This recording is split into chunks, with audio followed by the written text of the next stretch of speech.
Okay.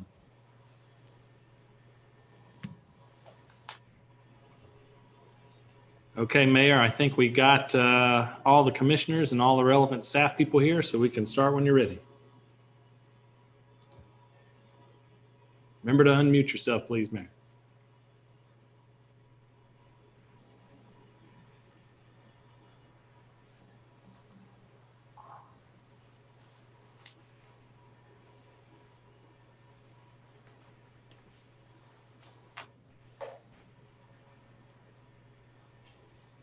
Bottom left-hand corner of the screen, you should have a button, yeah.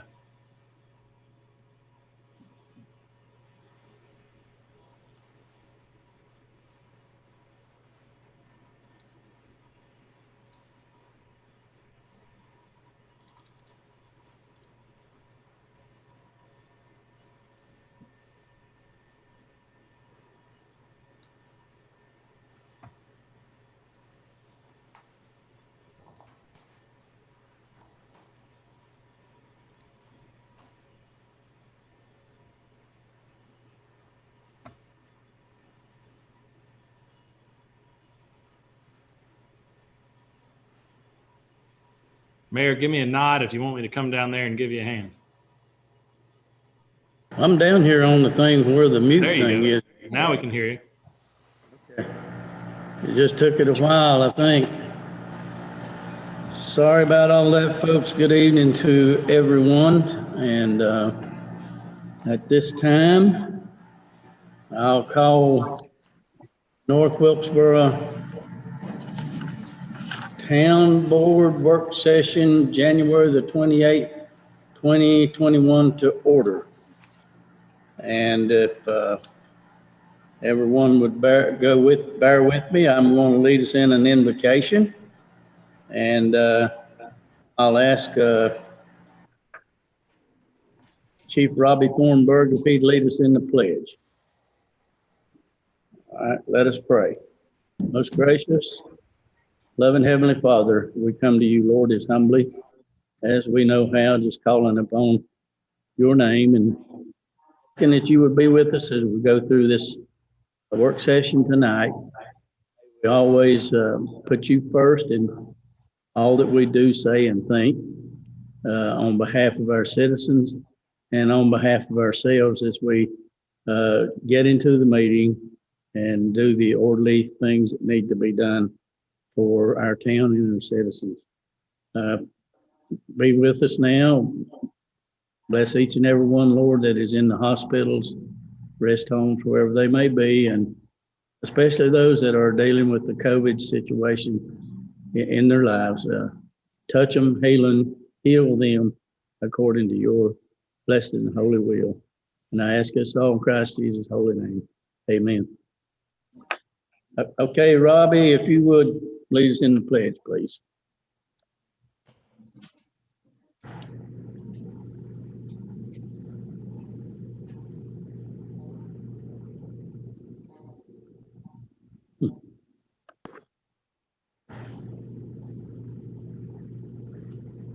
Unmute yourself, Rob. I think you're muted.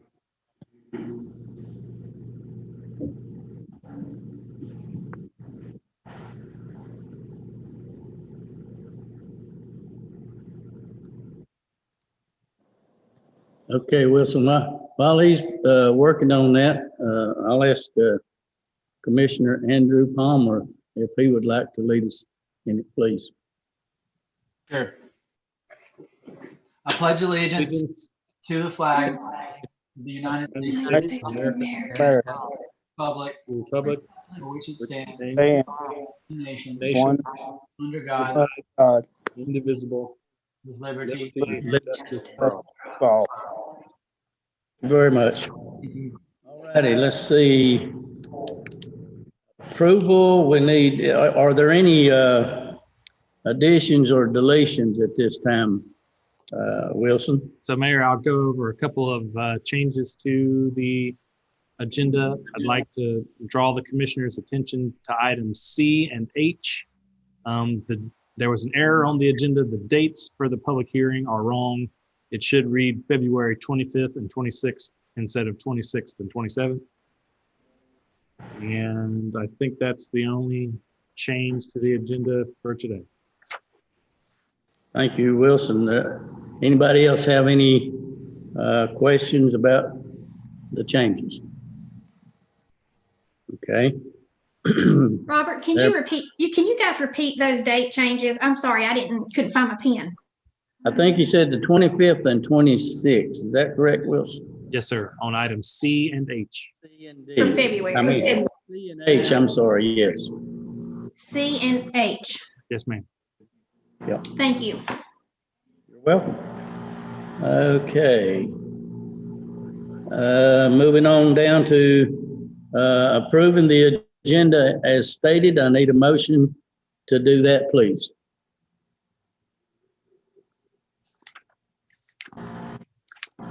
So Mayor, moved. motion to approve the agenda as stated.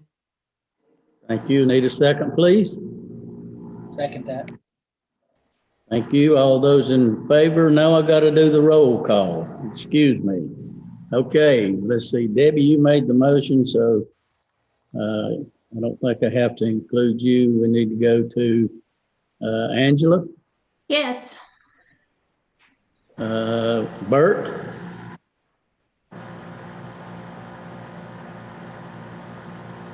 okay. Here. Okay, thank you. Andrew? Yes. 2, 3. Debbie. Who made this? Who did the second? Was that you, Angela, that did the second? I think it might have been Michael. Okay, Michael? Yes. Okay. All right, I think that gets the roll call on the votes. Have I missed anybody? I guess the best thing for me to say. Okay. That being done and said, it is approved. The item is approved. Okay, we'll move on down to action items. And the first one is A, which is a resolution for Joe Rankin firearms. I'm gonna try to get this where I can see it all. Let me get to all this stuff here.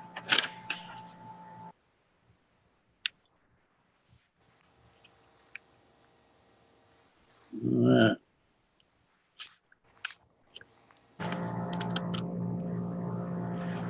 That's personnel policy. Bear with me, folks. These things are sticking together.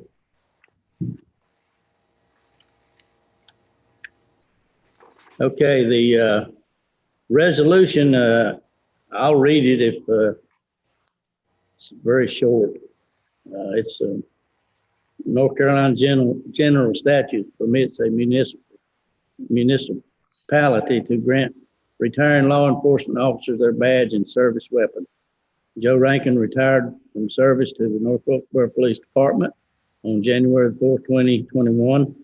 And the staff requests that the board approve a resolution granting retired Chief Joe Rankin in his service weapon and badge. So I need a motion for that to be approved. I make the motion that we approve the resolution to present the firearm to retiring Chief Joe Rankin. Thank you, I'll Michael. I'll second that, Mayor. Thank you, Angela. Okay, roll call. Mike and Angela, you guys are already approved, so the next one will be Bert, All, if all. right? Andrew, Yes. Debbie, Ferguson. Yes. That takes care of that. That being stated and done, that item is approved, and we'll take care of seeing that Mr. Joe Rankin gets his service revolver and bag.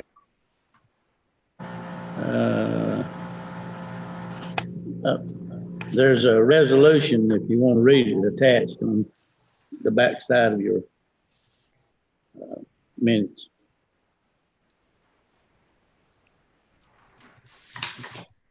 Do I need to read that? No, sir. I do, okay. All righty, I don't think you need to, Mayor. We've publicized it, and I think everyone's had a chance to read. So I think the approval is duly in effect. okay, thank you, sir. I kind of felt that way, but I'll be glad to read it if the board wants me to. Okay, next item in our agenda is B, which is personnel policy update. Wilson? Yes, sir. So I'd like to ask a question first. What are you all seeing on your screen? Are you seeing typing with highlights? Yes. Hello. Yes. Yes. All right, good. So a few weeks ago, I brought to you all my proposed updates to the personnel policy to encourage vaccination. Now, before I get into the details, I'll say that this doesn't preclude, and in fact, I've encouraged departments to come up with incentives, positive reinforcement to get their folks to take the vaccination. But we did want to put some provisions in our personnel policy as a sort of more forceful way to encourage our workforce to get vaccinated. And so the gist of it is that the extra benefits that we've offered to our workforce, such as unlimited sick leave, are contingent on taking the vaccine to avoid the virus. So if you decide to electively waive the vaccine, you'll keep your regular sick and vacation leave, but you will waive your right to the unlimited sick leave that we've been offering our employees during the pandemic. And so you all heard that presentation before. You told me to proceed. I took the proposal to the workforce to get their comments as required by our policy. And at the time of publication on Friday, we didn't have any. But since then, we got some, and so I added them to the proposal here. And they are the highlighted and italicized text in front of you. So essentially, the comments that we heard were, we want some clarity on when this amendment will take effect. And we also want to know that we're not going to be penalized if there's no vaccine available to take. And so I added a few lines here to try to accommodate those comments. So I'll just read it here. The section as amended becomes effective March 1st, 2021. And the provision shall not be enforceable, number one, against employees who are not eligible to receive the vaccine, according to NCDHHS guidelines, against employees with bona fide medical or religious exemptions, and against employees who have made a good faith effort to get a vaccine but have not received one due to shortages, shifting eligibility criteria, or other extenuating circumstances as determined by the town manager. So I think that that covers the concerns of the workforce who shared comments with us. But after talking it over with the department heads, we also wanted to add a few more provisions to the waiver form that I sent you on Friday. And so if you'll see here, I've added 4 and 5. We want to make clear to the workforce that even if they don't have unlimited sick leave, they can be sent home if they are posing a risk of transmission to their colleagues. So if they're exhibiting symptoms, if we find out they've been around someone who's infected with the virus, we can still send them home and make them use their own leave time. And then so essentially both of those numbers there cover that possibility. Supervisors maintain the right to send employees home, and that if they are exposed and are sent home and they haven't taken the vaccination and waived their rights, that they'll be required to use their own leave time. And if someone is sick or someone has been exposed and decides to come to work anyway because they don't want to lose their time, we can act as if that's a violation of our policies and take disciplinary action against that employee. So we hope not to do that, and I don't think that'll be necessary because our workforce is good about this, but we just want to have it written down in case we need it. So those are the changes as a result of the comments from the workforce. And I'd ask that you all will approve these updates this evening. Okay, does anyone on the board have any other questions or maybe comments? Wilson, excuse me. I'm Wilson, sorry. did any of your department heads give you any indication that there was going to be a pushback from staff about taking the vaccination? I mean, are you getting any feedback that you're going to have a larger group than expected opt not to take the vaccination? The opposite. In fact, we had a vaccination event for our first responders and law enforcement last Friday, and we've now vaccinated 15 out of 21 of our officers. So a majority of our officers have been received the first dose. And of those remaining 6, a couple more are on the fence and may yet take the vaccination. Our fire department has had, and Dale can update me perhaps if he knows the number, but last time we talked, I think he said they had 11 folks who were taking it. So in my opinion, the numbers are good. And of course, those are the only folks who are eligible at the moment. As the rest of the workforce becomes eligible, we'll have to see them.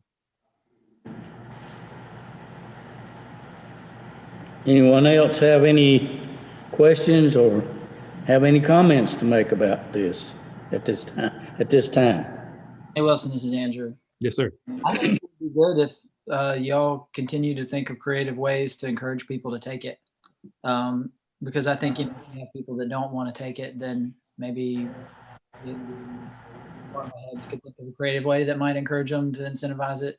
Because I do think it would be good, and I think that the vaccine is going to be helpful, but I understand some people are cautious about it. And I guess my main concern is that if somebody were to maybe not even have it, but have been exposed to it, but they're afraid that you might lose sick days, so they may come to work when they may be asymptomatic or something is a concern, but there's not much you can do about that, I suppose.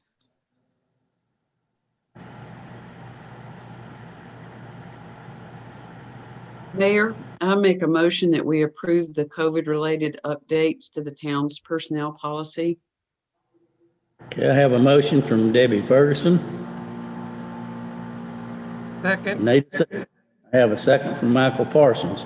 Before we vote on this, I just love to say, in all honesty with you folks, I've always had reservations about taking shots, period. I know I'm ex-military and you took them, and whether you wanted to or not, I'm there. And I've talked to a couple of the board members, I think, about some of this, maybe more than a couple. But I know when I came out of the military, I tried to continue the shots, and the flu shot and just made me sick. I was sick as a dog. And I am thankful that I'm blessed to be in the VA system. And, they've tried to encourage me to take flu shot, pneumonia, all the others. But to the point of COVID, I'll be the first to tell you, I talked with Wilson about this, and I even made the statement to him, I don't think I'm going to take it. But just so you know, after watching and seeing news reports and talking to other people and knowing other friends, and I don't have any family members, thank God, that is affected by this, but I do know some people that I'm close to and grew up with that have been affected. So that being said, I went ahead and took mine. I took mine, my first one at the VA clinic in Salisbury. I didn't go over here. The lines was so long, and I could drive down there and back and get it quicker than I would standing in line. My second one is due the 4th of February. But I would encourage, and I'm saying this to board members, I'm saying it to anyone that might be listening or hearing YouTube or however else Wilson's got it set up. I would encourage you to go take it. My daughter was home during Thanksgiving and Christmas, and I shared with her what I just shared with you, and she said, "Dad, at your age, I think you need to go get it, and I'd like for you to be with me a little longer." So thank you for listening to that. That's a little confession, and I'm not ashamed to let you know when I make a mistake, I'll be the first to admit it. Thank you for listening to me, and I do encourage each and every one, all of our employees, department heads, please put it out to the employees. I would highly encourage them to go get that shot. Thank you for listening, and God bless you. Now, I think we need a motion, or have we already had them? We already have the motion, Mayor. Thank you, Michael. Okay, I need to do a vote. I think, Michael, you made the motion, was it? No, Ever heard Debbie of- did. Debbie made the motion. She don't have to do the roll call, and I've rattled my brain so much. Who did the second? I did. Okay, thank you, Michael. All right. Could Debbie repeat this up top, please, again? Could Debbie read it again? It kind of went out on my computer. Okay. Mayor, I make a motion, we approve the COVID-related updates to the town's personnel policy. Thank you, Debbie. Now I'm on task now. Thank you, guys. Okay. All righty then, Angela. I'm calling on you. Oh, yes. Okay, Bert? Andrew, sorry. Yes. Okay, that gets everybody. Then the motion has been approved and will go into effect. Wilson, you take care of the rest of it, sir. Thank you very much. Yes, sir. Okay. Yes, item number B. Let's go to item number C. All right. Lodge text amendment. In a minute, I'm going to make Meredith the host so she can pull up the maps and the documents and so forth.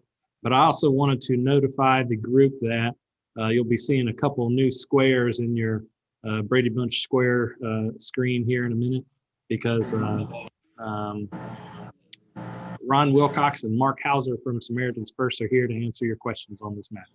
So I'm going to promote them to panelists first, and then I'm going to make Meredith the co-host, and we'll go from there. All right. Okay, then.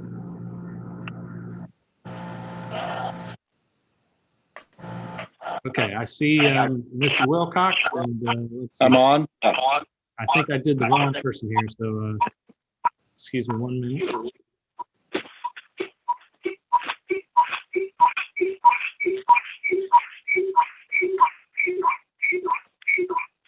Made a couple people I didn't want to. Okay, excuse me, Ms. Bird and Mr. Rossi, I'm going to remove you, and if it kicks you off all the way, I'm sorry. I just wanted to make someone else a panelist so we can move. Wilson, Brian is supposed to be on. I'm sorry? Brian is supposed to be on. Brian, okay, good. Okay. And All then right. I think Wade Tucker also. Let me promote him.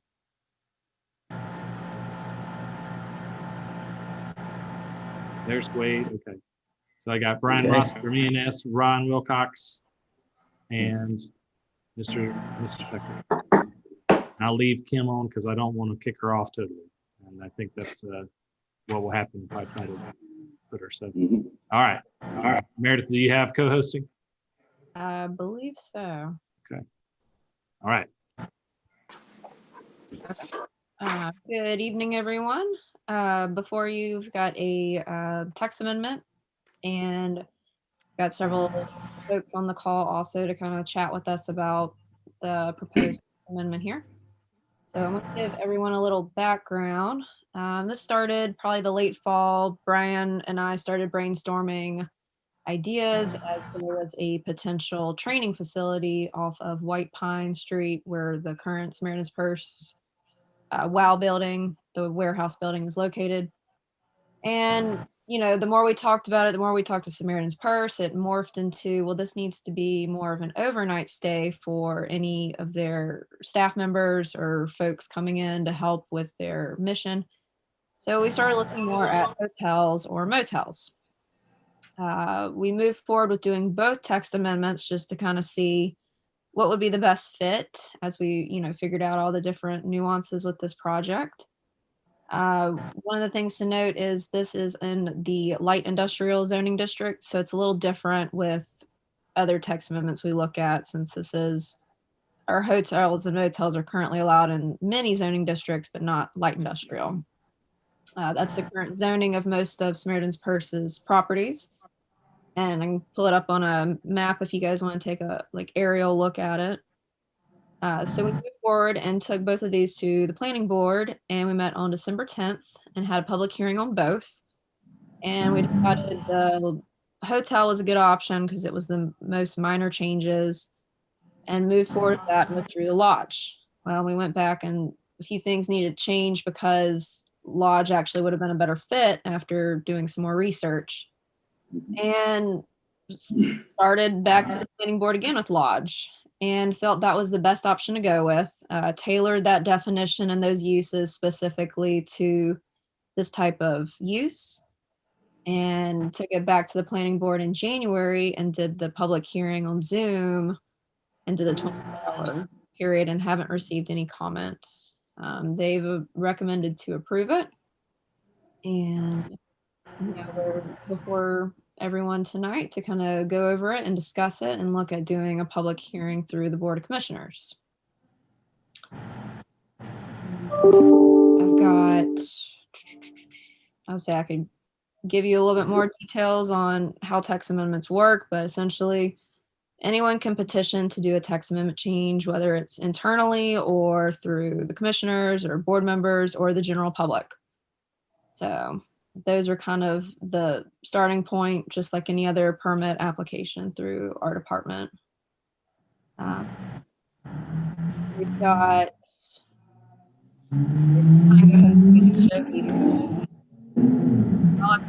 Brian, did you want to add anything? Yeah, I can. I appreciate everyone's time this evening. Basically, I can pull up. I have an architectural elevation on my side, just so you can see the building. Let me go ahead and do that right now. Yeah, let me give you that option. Okay. I don't know, do you have the option to share, or do I need to give that to you? It says host disabled attendee. Meredith, I'm going to make you the full host, Okay. and then you will be able to make him co-host. Okay, thank you.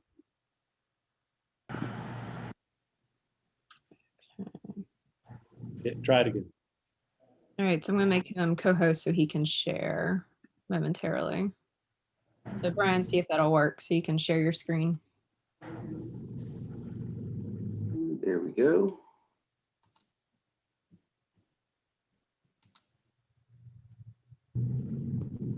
All right.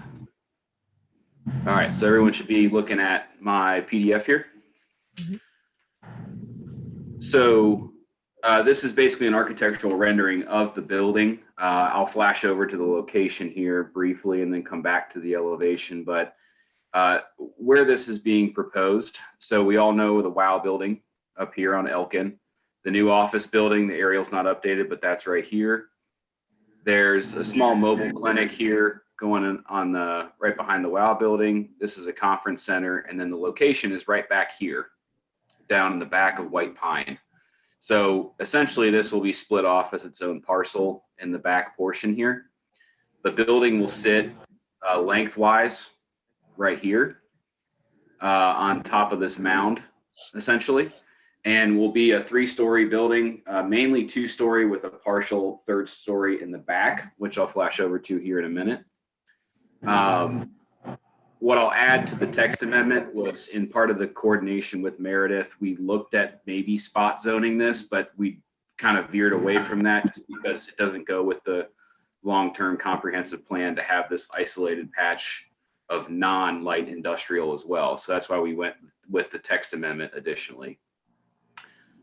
Going to the architectural rendering, essentially, zoom way out. Essentially, you're looking at the front of the building from White Pine with this upper view. You'll see 2 stories off the back of the building. You'll see a partial 3rd story that the topography of the site. It's a 29-unit facility and multiple length of stay, but it's essentially for Samaritan's Purse employees and or guests that are visiting the North Wilkesboro facilities. They will be visiting, staff and guests will be visiting the WOW building as well as the office building in conjunction with staying here overnight. So it does kind of, the proximity is with, all the other current operations. The architecture will match everything else in the area as far as the WOW building, the office building, and that's how it's been laid out as well. And what I'd add is Meredith and I have tried to morph the lodge definition to help include that with the definition as well, just to help morph that and make it specific to the light industrial area, in particular this area.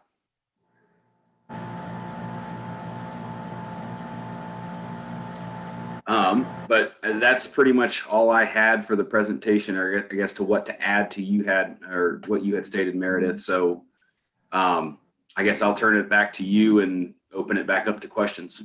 Okay. I can stop sharing Yeah, here. stop sharing. I'll go over the zoning aspects of everything for everyone. So give me 1 second.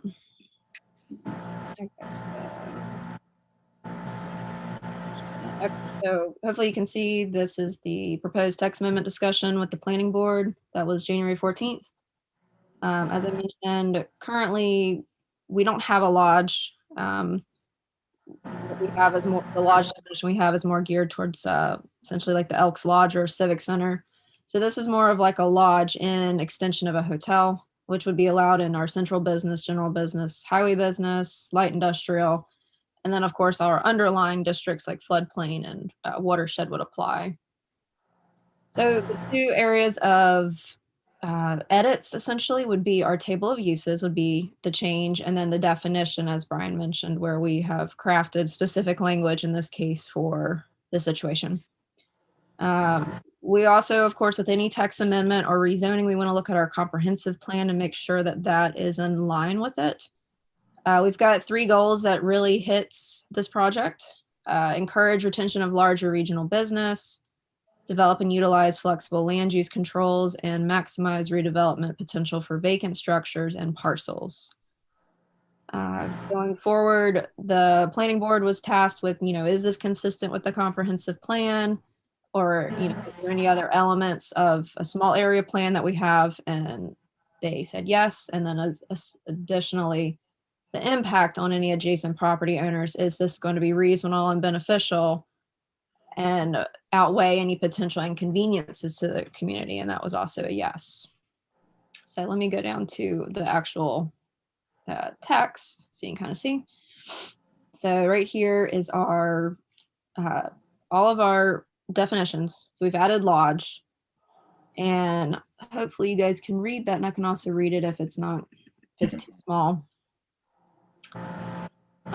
It's essentially a building containing more than 4 individual rooms for purpose of providing overnight lodging facilities adjacent to and auxiliary to current operations of the same ownership, which are restricted to guests, members, staff, or employees of a corporation, nonprofit business, or other business entity without payment or compensation.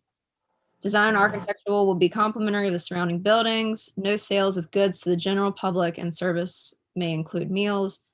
additionally include common facilities for reservations and cleaning services, combined utilities, meeting rooms, on-site management, and reception services. So we took the situation with this proposal with Samaritan's Purse. We took the hotel definition and a few other aspects, and Brian and I kind of crafted this and presented that text to the planning board. Essentially, it would just be an added use to our table of uses, permitted by right, and again, watershed, airport, and floodplain would still apply. Yeah. Do you guys have any more questions for me, or? And we've also got, we still got Wade Tucker and Ron Wilcox also can speak to the project.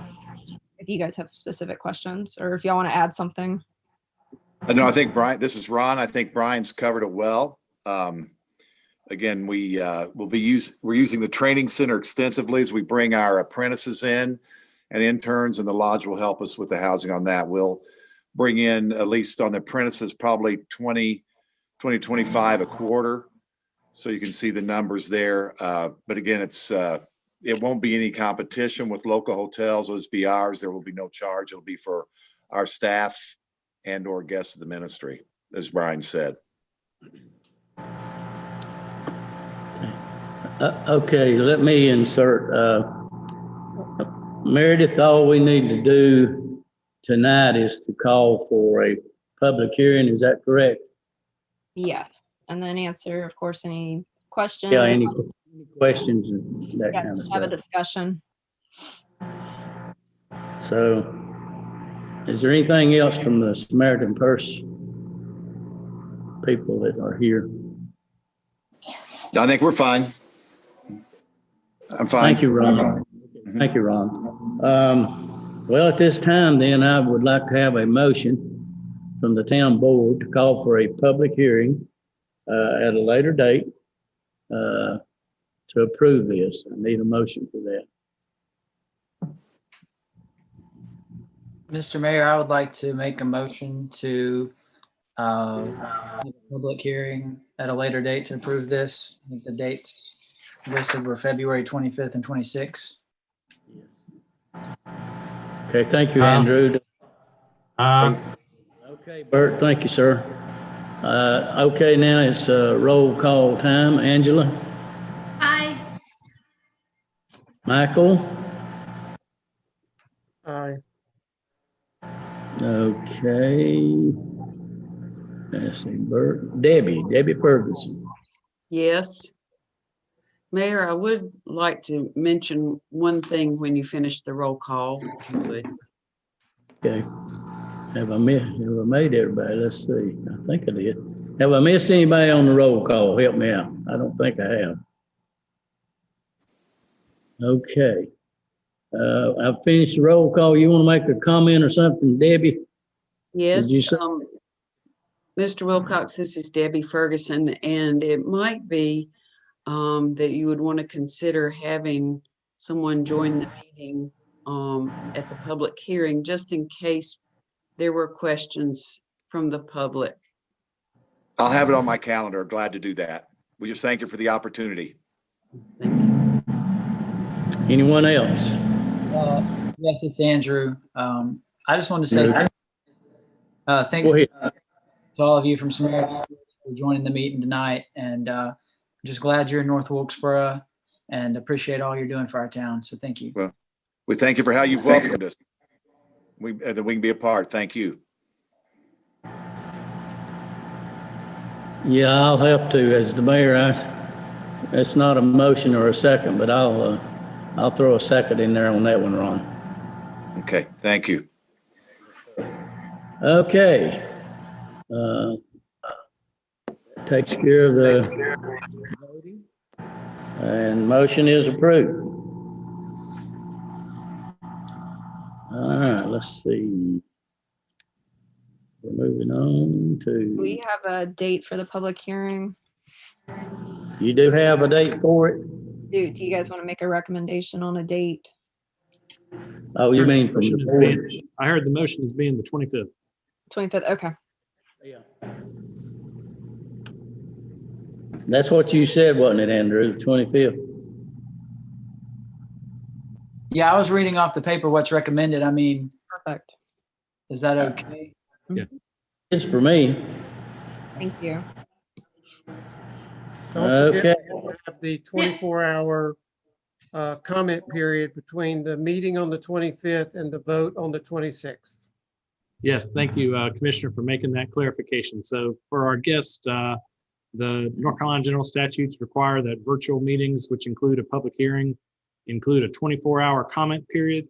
So we'll actually have the bulk of the hearing on the 25th, recess the meeting until the 26th, and then join up briefly virtually on the 26th to actually approve or take action on the question.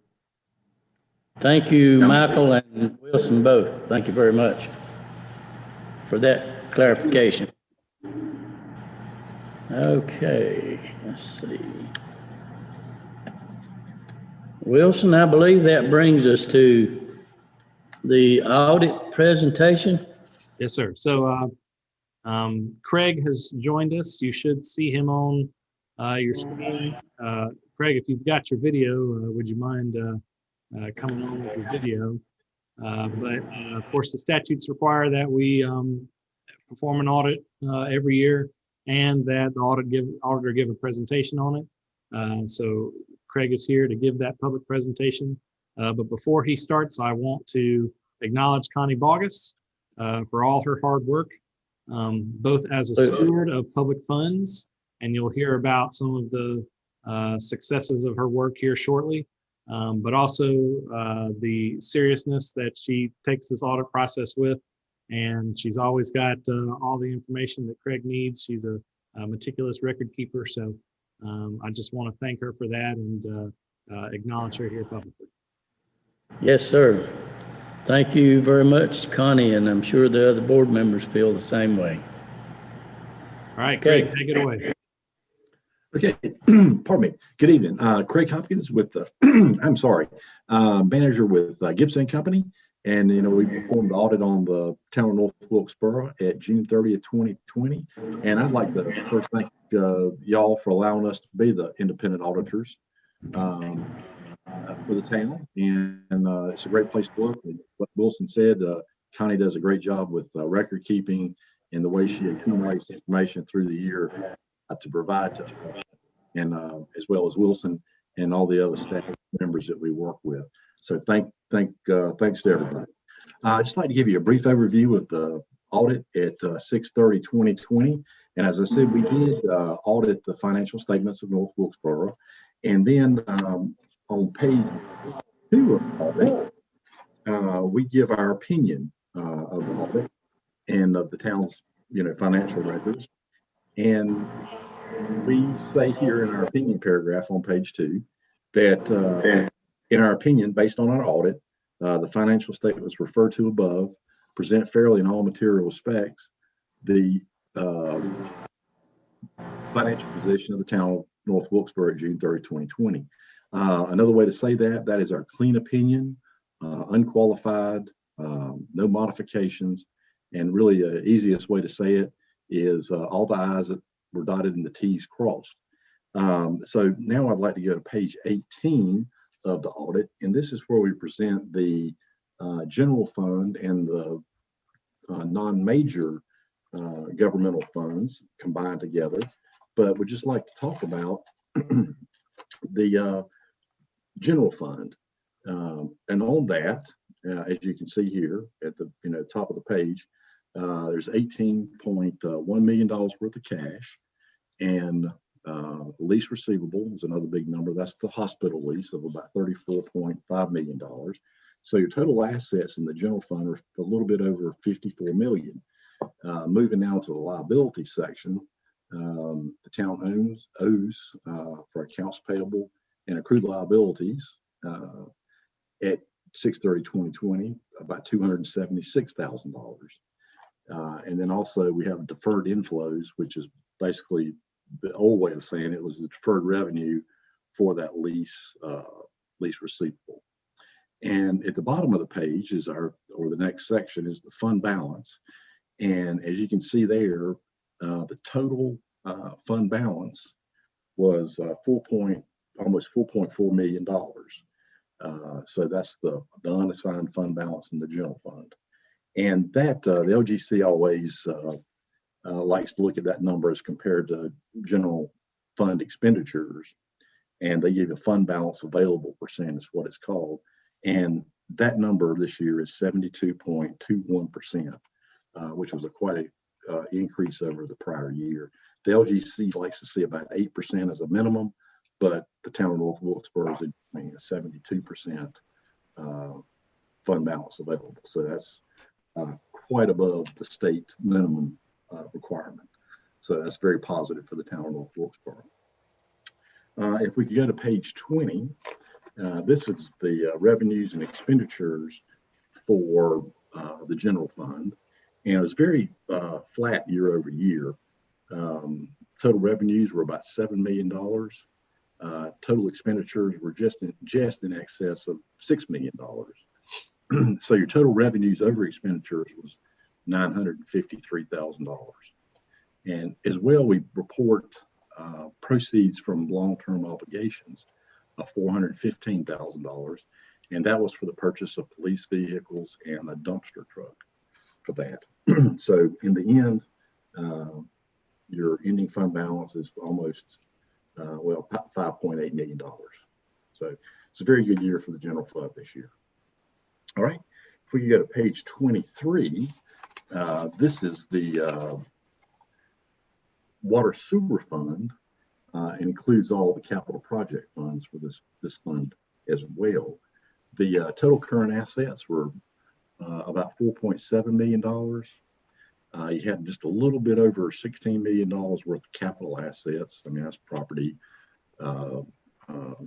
vehicles, improvements to the lines and that type of thing. So it's a large share of the total assets for the town. And then moving to the liabilities, the current liabilities are just a little bit over $1 million. And that's some due to other funds, and there's loan payable current of $488,000.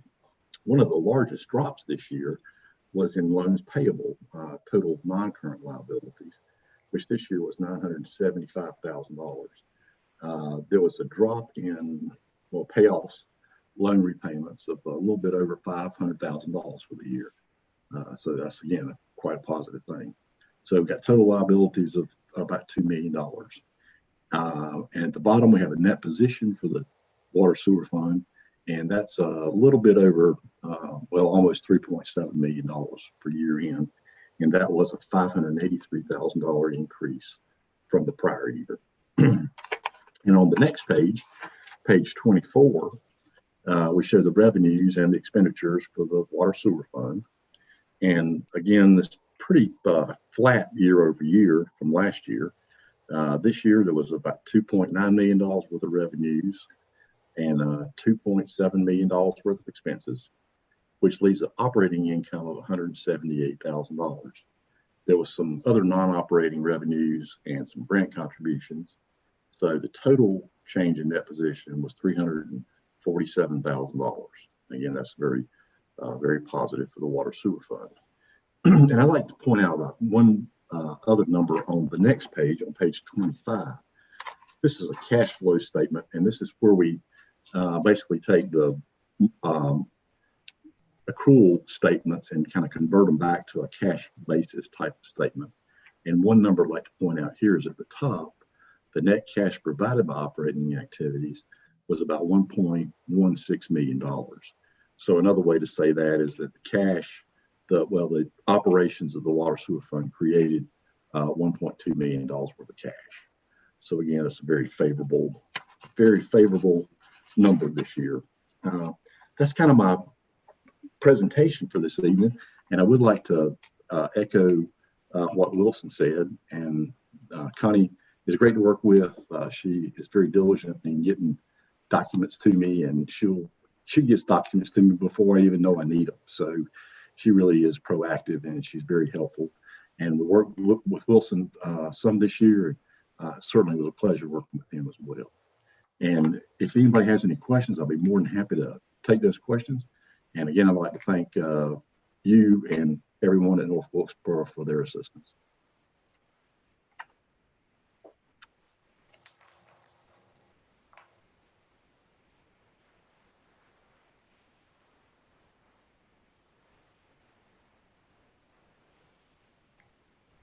Good job. Good job.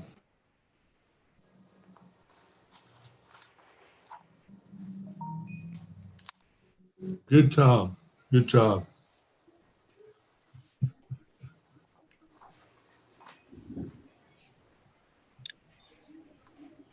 Thank you, Commissioner, for that feedback. Anyone else have any more questions or comments for Craig?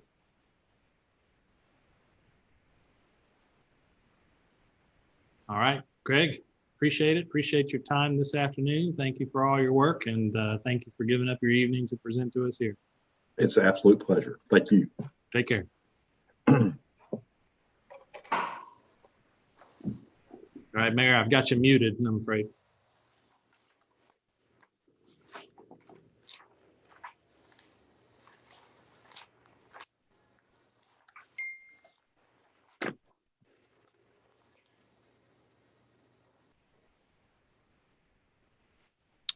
Sorry, Mayor, before we move on, I've just got a text from Connie that she'd like to make a comment. So let me go in here and find her and promote her so that she can share with the group.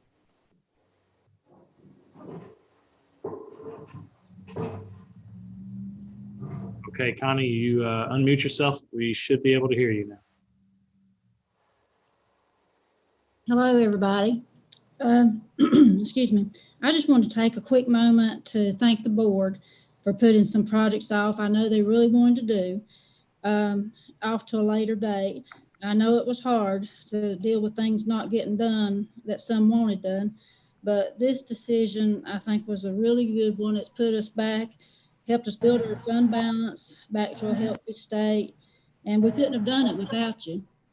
And I wanted to thank the town departments for operating within a minimal budget and still being able to provide the town services as normal. We've made a lot of progress. Couldn't have done it without them.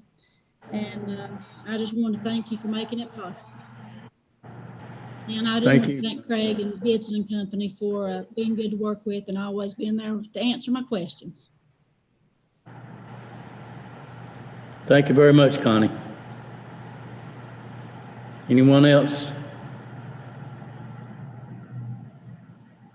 Mayor, I'd like to say thank you to everybody. You know, I feel like Connie's appreciating the board, but we're all in this together. It's a teamwork from the board to staff and to the mayor. Good job. I think the audit was pretty amazing considering some years that we've had recently. We've done a good job pulling that back up. Thank you. Thank you, Angela. That is a very good statement. Anybody else? Okay, Wilson. All right, so Connie, I'm going to put Connie back in the gallery. She wanted to go back to the gallery there. And so next on the agenda is application for FEMA grants. Dale and Jimmy are here to take us through that request. Of course, we won't take action on it tonight. This is just to introduce the request to you all. So I'll throw it over to them, and I'll come back on later with to talk about some possible funding sources. Okay, this is Jimmy with my situation. Dale is pretty much put most of this together, so I'll turn it over to him.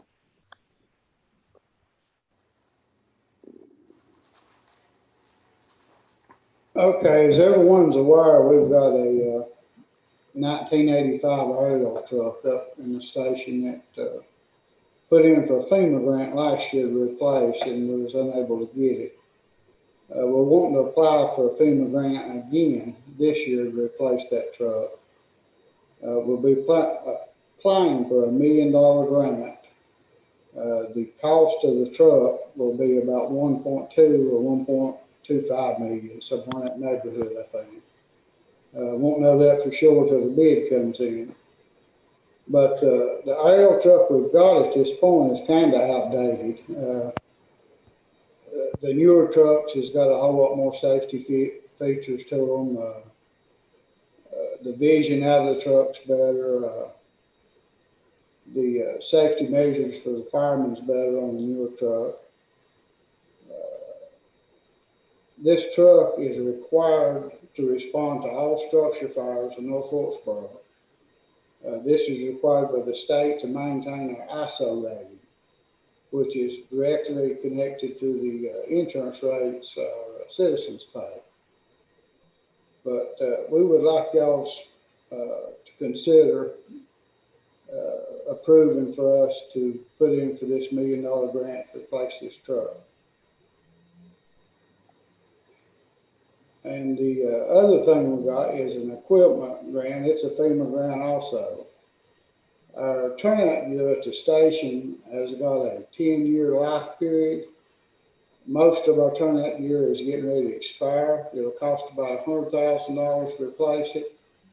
We're wanting to apply for a FEMA grant to help us replace our turnout gear. There's only a 5% match with it. So $100,000, we're talking about a $5,000 match. We'll also be asking the board meeting for y'all to approve for us to put in for that grant also. Has anybody got any questions or comments? Dale, the old truck we've got, it does have marketability, correct?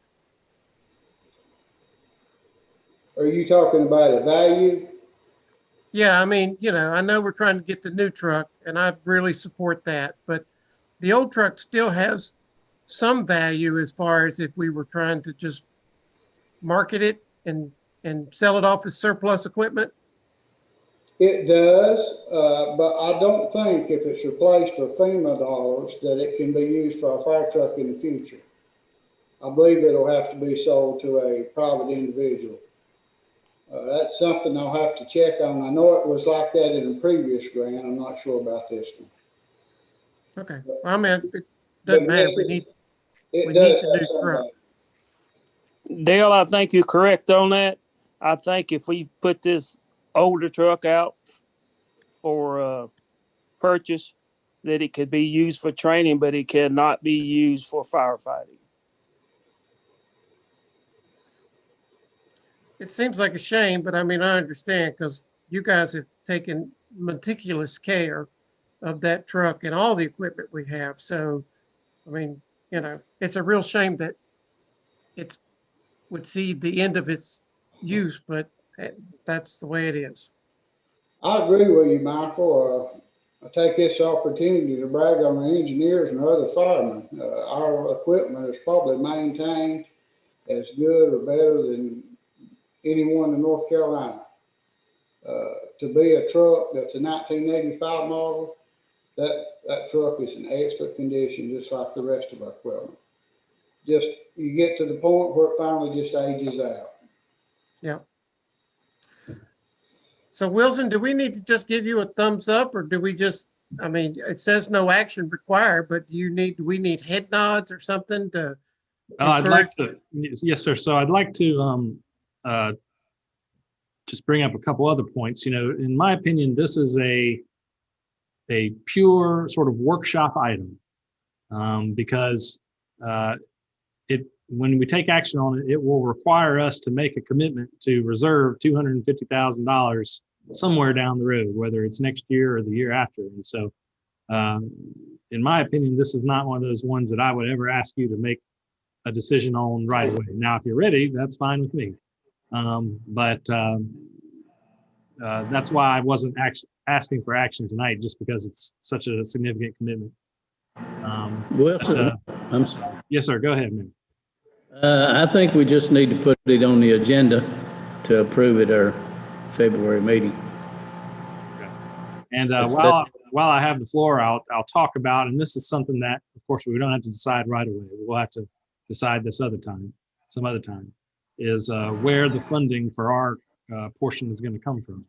Now, fortunately, we've had a little bit of a windfall this year with the sale of our buildings, so we could look to the proceeds from that. Remember, the real estate policy said that the proceeds from that were to go into the general fund capital reserve. Well, this is a general fund capital project, so tailor-made for those proceeds, perhaps. We've actually got, if you look deep in your audit, you'll see that we actually have about 125K in a fund for fire equipment. So that would make sense as well. And then, of course, we just have our traditional revenue sources like, our tax proceeds and so forth. So we'll need to have a conversation a little bit later on about where you want the money to come from.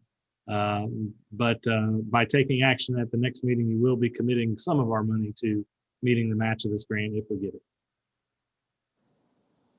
Yeah, but we're not sure we'll get the grant. This is just to get the ball rolling to start the grants, correct? That's correct. Yes, sir. Okay, well, then let's get the ball rolling.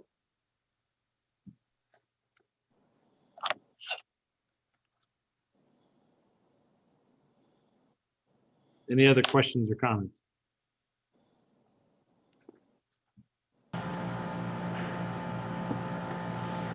Good. We'll put that on the next agenda. Thank you, Dale and Jimmy. Yeah, thank y'all. Thank y'all.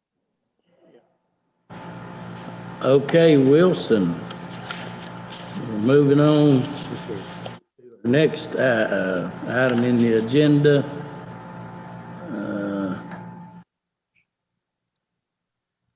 Let's see if I'm right.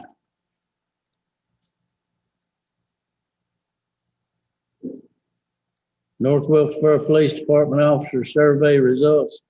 Is that correct? Yes, sir. Okay. So I'm going to share my screen here. Sir, take it away.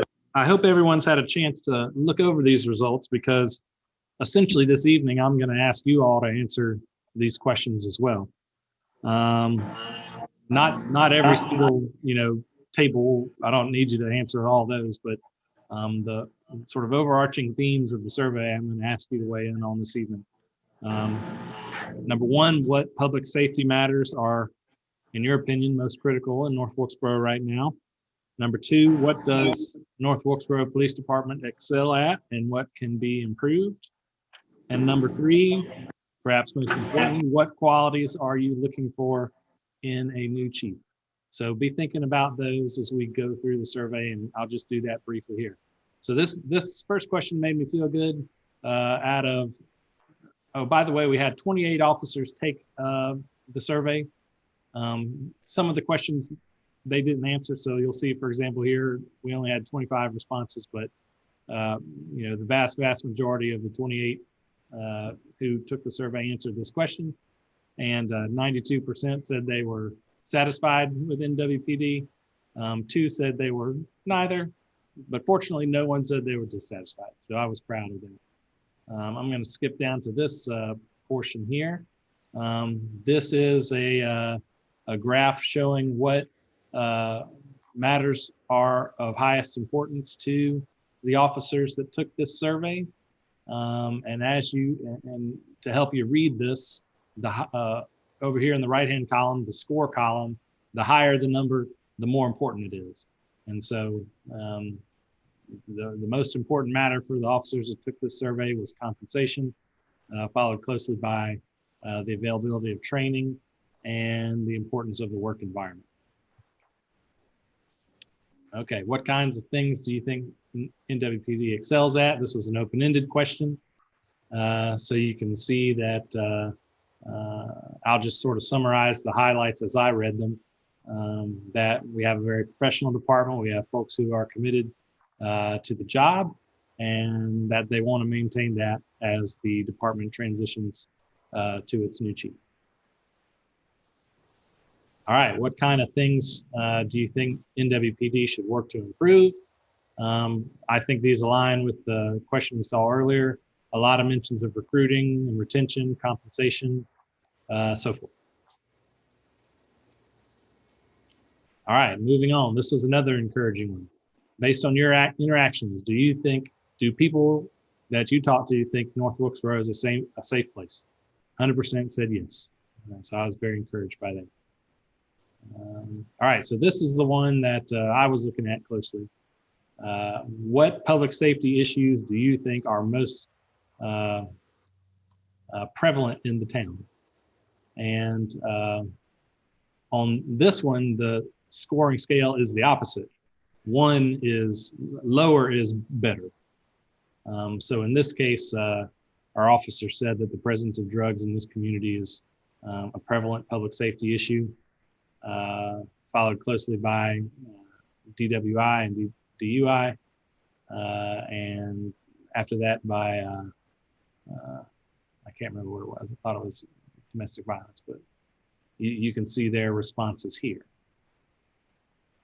All right, moving on. Which ones of those prevalent public safety matters are most important? The scale kind of flips here again, so higher numbers are better here. And so you can see that all agreed that, for example, the presence of drugs is here in the community, and they all agreed that that was a high priority, that is a high priority public safety issue. Followed by domestic violence, DWI, and property crimes. So for this scale, higher is better. Okay, I ask a question about other activities that they think have value. Again, in this case, lower is more important. So our officers collectively said that having strong mutual aid agreements are a complementary activity to their law enforcement activities. All right, moving on. Here are some, just a chance for folks to share open-ended questions. And you can read those at your leisure. Okay, so here we get to the part that's going to be important for the recruitment. To you personally, what's the most important quality a police chief should have? No need to dive into raw data of this. We can see that integrity and ethics is by far and away the most important quality that our officers are looking for in their next chief.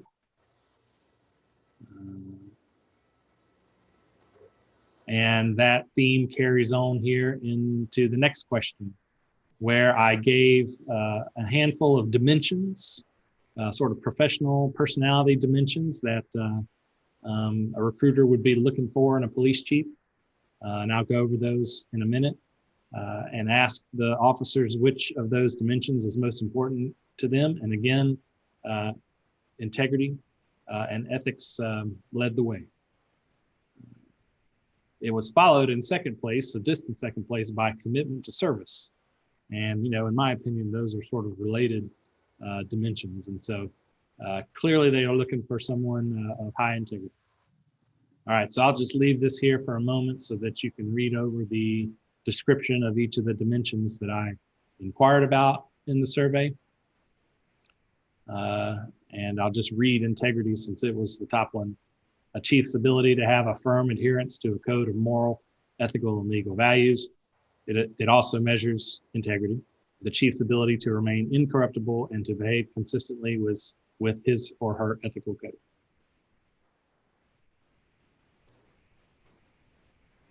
Okay, and then just a few more open-ended responses to that question there. All right, any questions or comments on the results before we move into the discussion?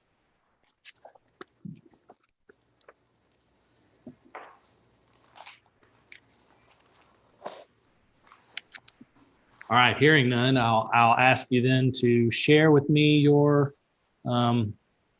thoughts about what dimensions you're looking for in chief.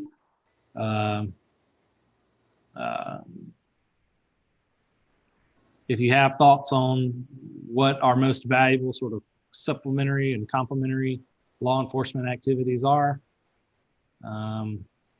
what you think are the most highest priority public safety issues in the community, and what you think the sort of strengths and weaknesses of the department are. So those are my questions for you this evening.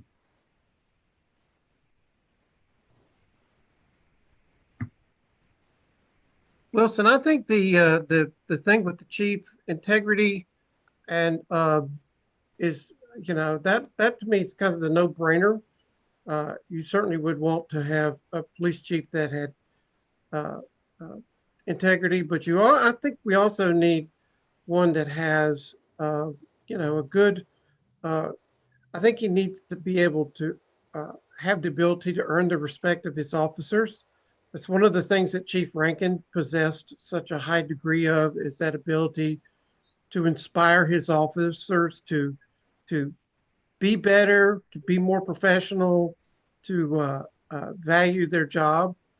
I think one thing and I may be speaking out of turn, but the officers, I think one of the things as a board we ought to consider with our police department is making sure that they have compensation that makes them want to stay and come to work. We need to make sure that they have the training needed to keep them safe on our streets. And so, you know, so those are some things that, as far as me sitting here, I think are important to help our officers maintain the standard which they've achieved. I think some of the issues we have in town, we do have a lot of drug issues. I do think we have the domestic violence issues.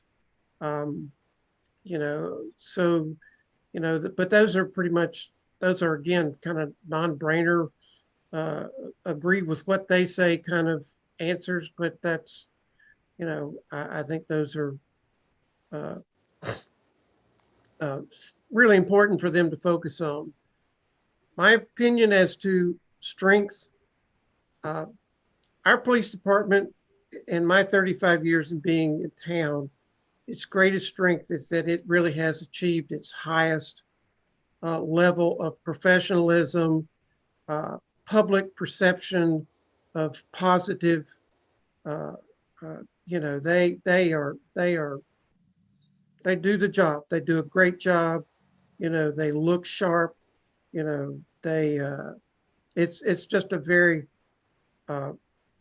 professional group of men and women that, you know, and I still give kudos to Chief Rankin for that. And, you know, so my hope for a chief is that he comes in with the same type of ability to inspire those officers to maintain that level. I don't know that I see any real weaknesses other than, you know, it's hard to recruit the best.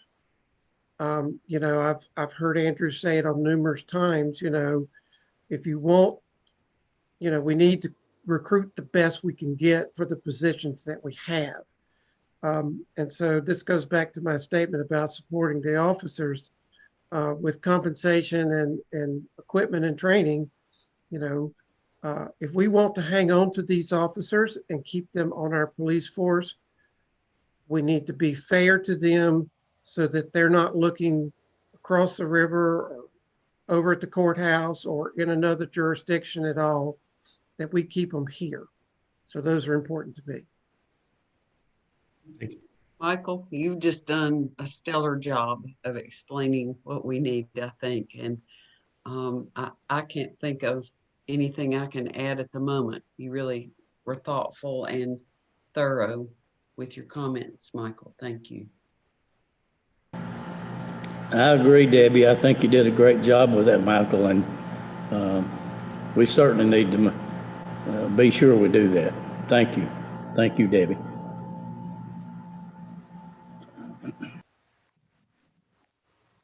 This is Andrew.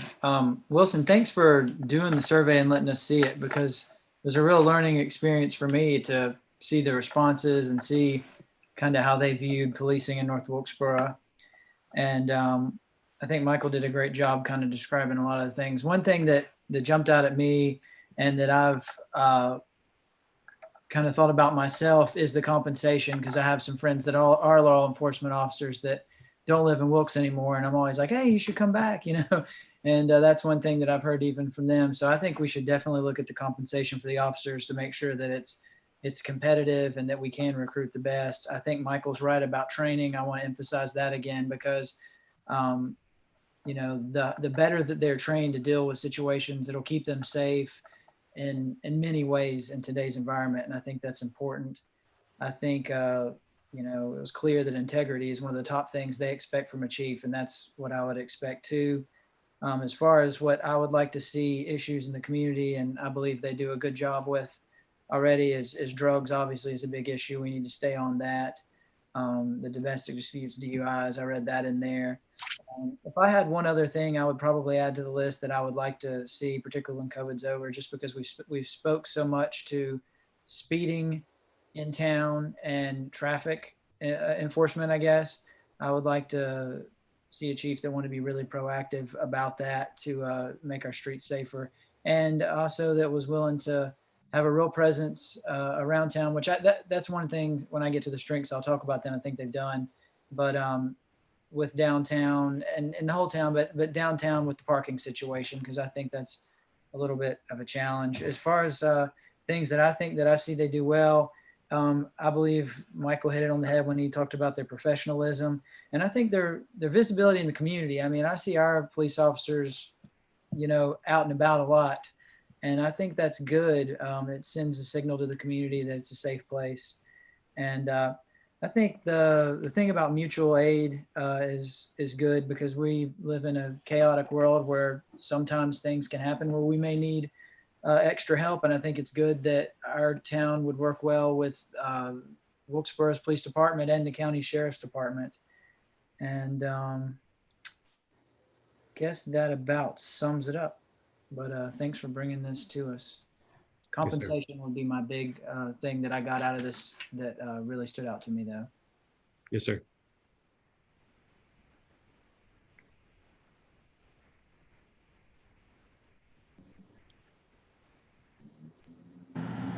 Anyone else? Anyone else got anything?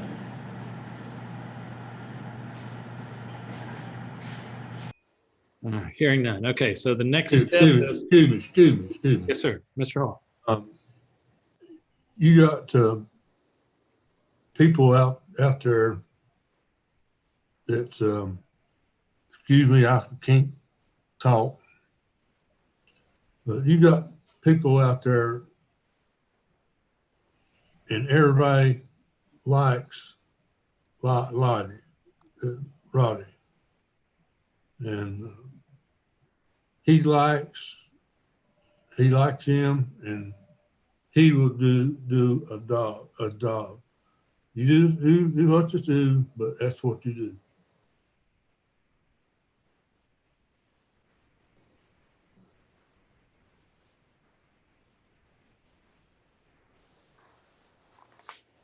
Yes, sir. Okay. Thank you. All right, so the next step is I will take the results of the survey and your feedback and incorporate them into a position profile, which will be the sort of heart of our advertisement for this position. It'll describe the town, the department, what the issues are in our community, and the personality profile we're looking for in our next chief. And then, of course, the advertisement will also have, you know, a briefer job description that we can post online and so forth that links to this longer profile. And I've already started on it. I'm gonna use this information that I gleaned tonight to enhance it, and then I'll bring that back to you at the work session at the end of February to get your blessing on that. And once you give it, we'll start the advertisement and hopefully start getting some potential candidates interested in the position.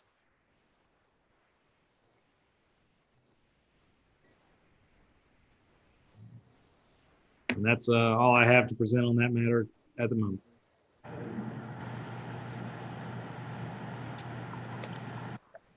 Okay, let's see. Let me get unmuted here.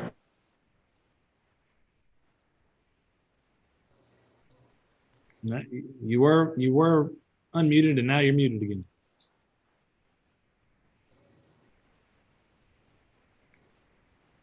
There you go. Okay. I guess my fingers are too big. I don't know. Okay, our next item on the agenda is item G, retreat planning. Yes, sir. So I sent out another survey to you all a few weeks ago asking you what dates worked.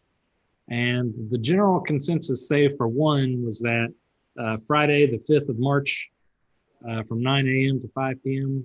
worked. But one person said that none of the dates worked. And so I'm just sort of curious who that was and if there's something we can do to accommodate you on the dates.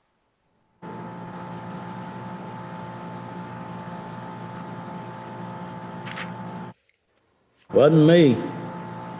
Okay. So any objections to March the 5th?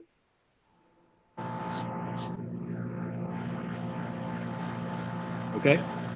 All right, we'll circle that. All right, so now that that's settled, I'd like to know what kind of topics you all are looking to talk about at the retreat. Essentially, what I'm looking to get from you all during the retreat is your priorities for the coming year, which the staff can take and use during the budget development process. So it's hard to put together a budget when you don't know what your elected officials want to fund, what their priorities are. And so that's the kind of information that I'm looking to get to you all from the retreat.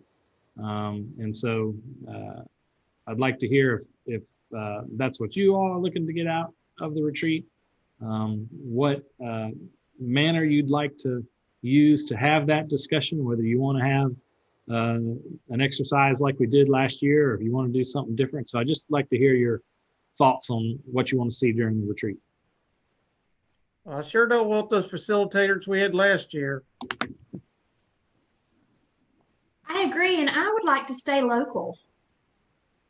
If we can, make sure we're not interrupted inappropriately. Well, that was one of the questions I was going to ask is, do you want to try to hold it in person, or do you think we ought to stick with remote?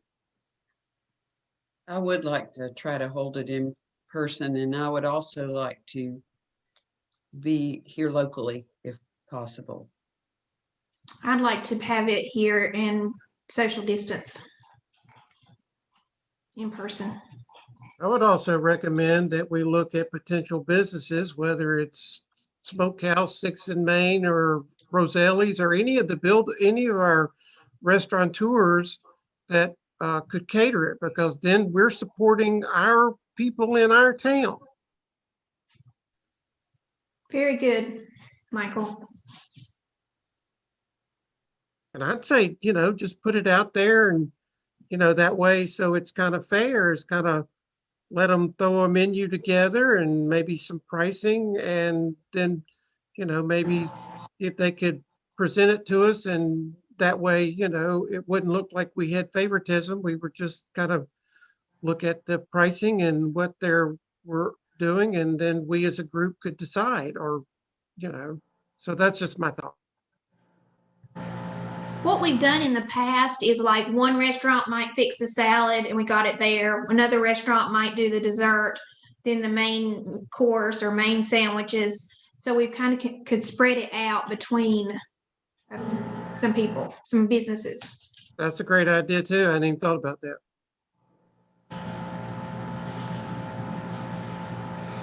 Any other comments from any other commissioners? I'm really curious about what topics of conversation y'all would like to talk about. What's on your mind, whether it's programs you want to see, whether it's shifts in funding you want to see, whether it's board dynamics, sort of rules of procedure that we follow as a board. What kind of discussion would you like to have at the retreat? Do you not think we might want to review last year's to start off with? And one thing we had done in the past before last year is when we talked to department heads, it was one-on-one board and one department head. And I liked that. I liked that instead of having every department head there at the same time. I feel like they could be coming and going in, see if we're local and not just sitting there listening to us, which at times could be boring, I'm sure. So I'd like to see us, when we talk to department heads, to do it one at a time, and not a long time, but just update for their areas. I like that Expertise. too. Okay. I like that also. Excuse me, Andrew. Listen, I've got Go a ahead. list that I made, but it may be random, too specific. I don't know. I'm sorry. Say what it was again, Andrew. I missed it. I was gonna say I made a list of topics that interest me, but it may be random and too specific. I'd hate to be the No, first. please go ahead. Share those. Share those with me. My other notes were I favor probably doing it in town, but I'm okay with whatever they decide. I would like to do it in person. I think that would be better. COVID numbers are going down by then even more. I'll go over this list quickly, and it may be some of it out of order and not appropriate. I don't know. I'm not a professional, but clean up and address parks is one of my biggest things that I would like to see us do. And I don't know if there's ever a good time to do it, but that's one of my things I want to focus on. Things we can do to continue to clean up the town. One of the things I've thought about that I've talked to you about is performance measures for landscaping and maybe other areas too. I don't know exactly what this means, but maybe we should consider a landscape board, if that might help with some things and making the town look nicer. I think we need to continue to work on the downtown parking plan. I would like to see us have a protocol or a program or whatever you call it for doing outreach to new businesses that come into town. I think we need to be looking into options that we may could help with regarding housing. I know that's hard. I don't know if this is, I don't know who would do this, but I feel like that if we had a little different or better orientation for newly elected officials would be helpful. I would like to see us definitely get the splash pad completed, figure out a decision on the mural. I think marketing of the town is something that is really important. We need to get right. I favor, we talked about this last year, the county and the two Wilkesboro boards maybe having a meeting once or twice or 4 times a year. 4 times is probably a little optimistic, but at least once might be good. I would like to see us make sure we're continuing to record our meetings and post them online so people can have access to seeing them. I would like to see us consider creating an email list that people can sign up for, that we send out a reminder before all our meetings so they would be aware of it. And maybe it would get more people involved in the town because we could use all the volunteers and help that we have. And I would like maybe a discussion on process, not necessarily now, but more for future boards on the process of how the policy a policy on how the agenda is actually set for every meeting, because I'm not totally on that. I can email that if it helps. Andrew, could you repeat that? That last bit came out garbled to me. So what did you say? Did you hear where I said the meeting with the county and the 2 towns? No, I'm talking about the agenda, what you said about the agenda. I was looking through our town charter and things and trying to see if we had like an actual written thing somewhere that talks about how we do our agendas. And I couldn't find anything. I mentioned it to Wilson, and I don't know if we need a policy that sets that up or the way we do it works, but kind of like Wilson in the sense that I like having policies on things because future boards may have disputes or issues on how things are done. And I think having something set in writing on how we handle business could help resolve anything like that if it ever came up. I know that maybe sounds weird, but that's just my thought. I think So we Wilson, have thought we had. I'm sorry, Debbie. Go ahead. I think we have thought we had policies that covered how the meetings would be organized, and maybe we just thought we did and did not. So that does seem to need to be clarified, how one gets a topic on the agenda is an important matter. That's what I was saying. And it may already be there, you know, I don't know. There are a couple of things that I would like to see us talk about too. And Wilson, the thing maybe is we can't squeeze all this in one day. There's just no way possible. But you might could put it out. We could kind of prioritize a laundry list of things for us. But the one thing is, and you know, Andrew and I have spoken about it several times.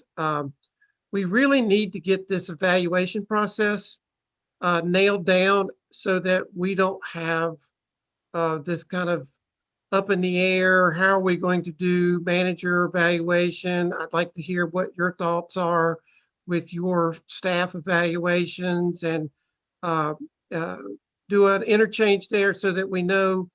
I'd like to have a firm set where everybody knows what expectations there are, so we can all be on the same page to do an evaluation that's fair and thorough, and helps everybody build a better working relationship between the board and the town staff.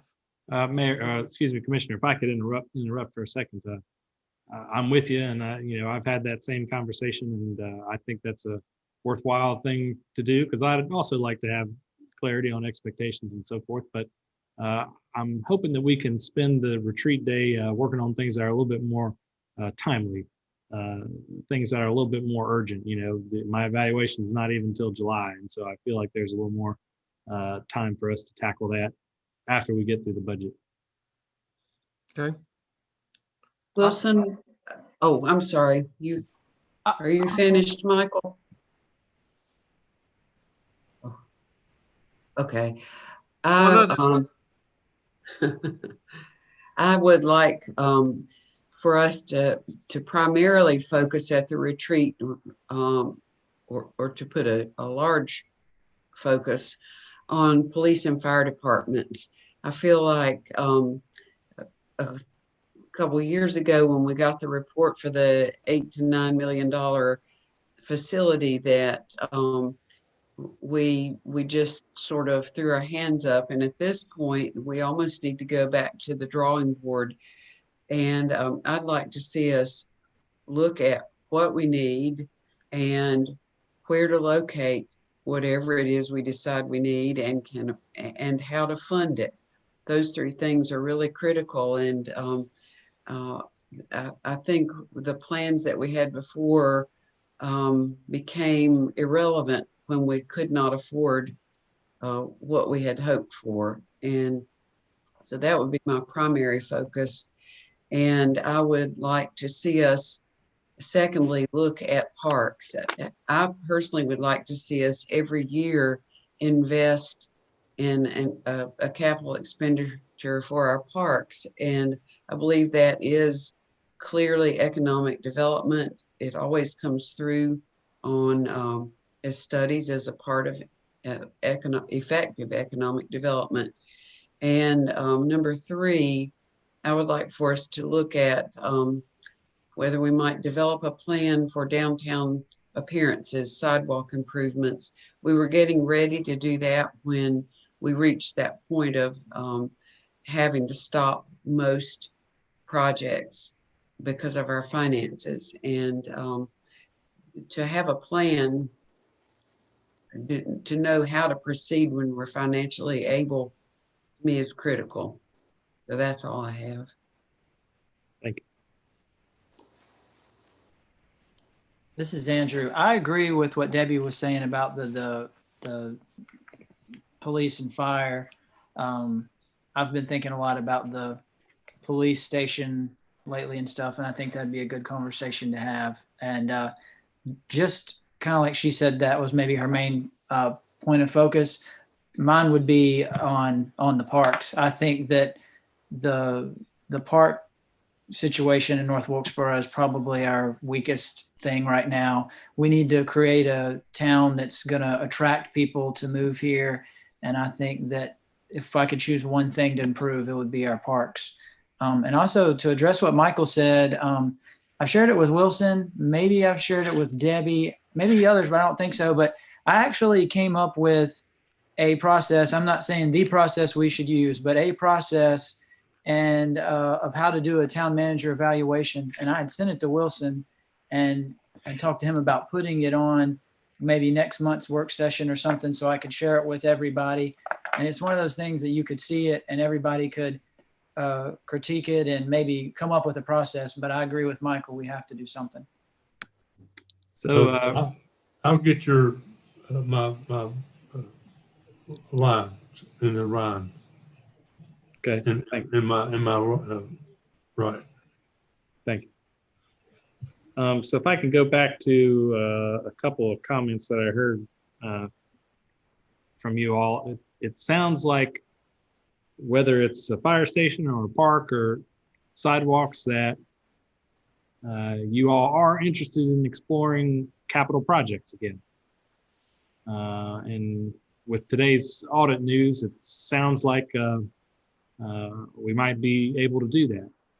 And so one of the things that I was thinking about putting on the agenda is an item that's on the policy calendar, and that is a discussion of sort of what our risk tolerance is, whether we're willing to stick our toe back into the sort of borrowing realm, and starting to consider doing capital projects again. And it's a big policy decision because the other sort of financial thing that we're so proud of, and that is getting our fund balance back up and saving money, would slow down a little bit. We'd take some of that capacity that we've been using to rebuild our fund balance and use it to do capital projects instead. And so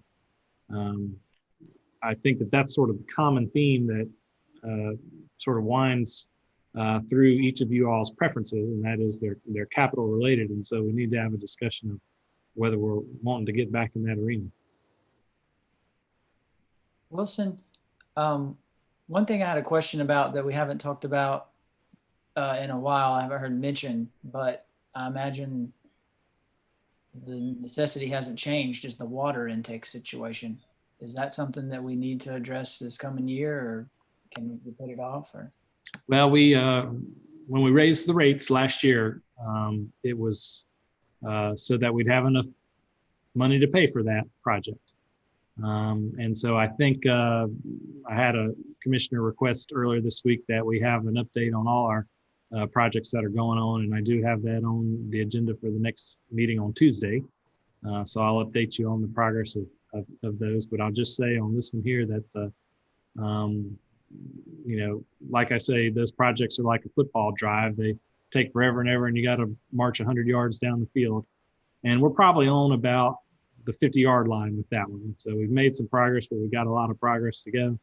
And we're saving up the money we need to pay for it when it gets to that stage. But remember, that's going to be paid for with water and sewer rates. That's not going to be paid for with general fund dollars. And so, like we started to build our financial capacity in the water and sewer fund last year, I think it's time to assess our financial capacity in the general fund as well.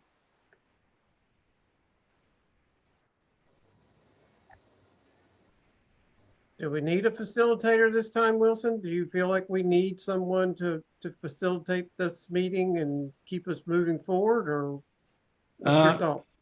My professional opinion is that, yeah, we do, but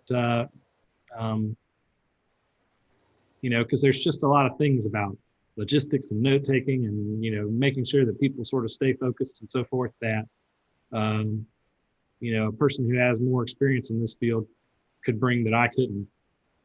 But if you all feel like the dynamic of the group is strong enough that we can have a productive conversation with that one, then we'll go with that one. I have to say I agree with Wilson. I've only in 15 years been to 2 retreats that were not professionally mediated, and no, that's not facilitated. And what happened is that we as a group are pretty comfortable together, and we can get off on a tangent, and it's uncomfortable for the manager to always bring us back into focus. And the facilitators are trained to keep us on focus and task. And I mean, there are times people get pretty tense with each other, or certainly have through the years. And the facilitators are trained to help us avoid tense situations. Wilson, this is Robert. I agree with Debbie. I do think it would be better with a facilitator.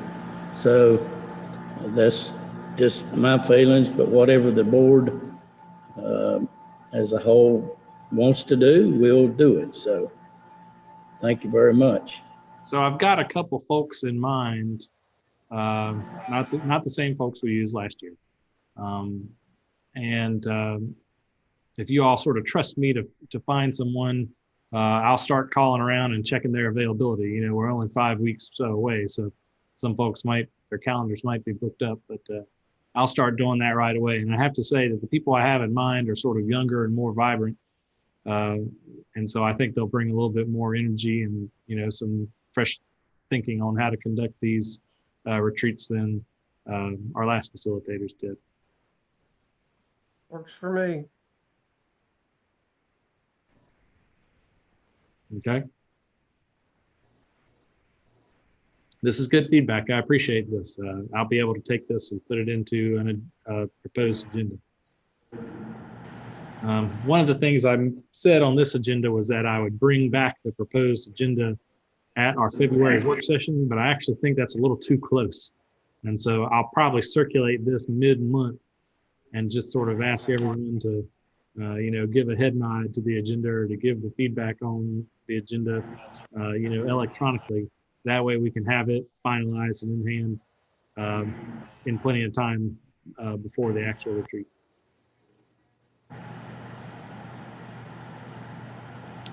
Okay, is everyone comfortable with that?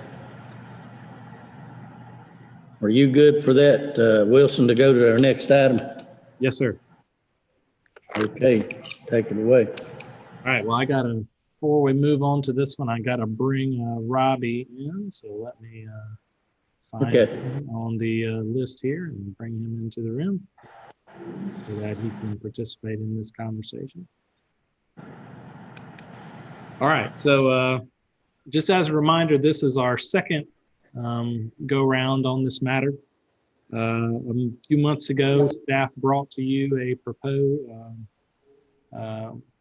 came to you with a couple questions about a heavy truck ordinance, about the details of it, about how you wanted to proceed. And you gave us some healthy feedback at that time. And so we've taken that and refined the proposal a little bit. And the proposal is what you've got in your agenda. So if you'll turn to and I'll bring it up on the screen here for our viewers here shortly. Let's see, let me find it. They can see this as well.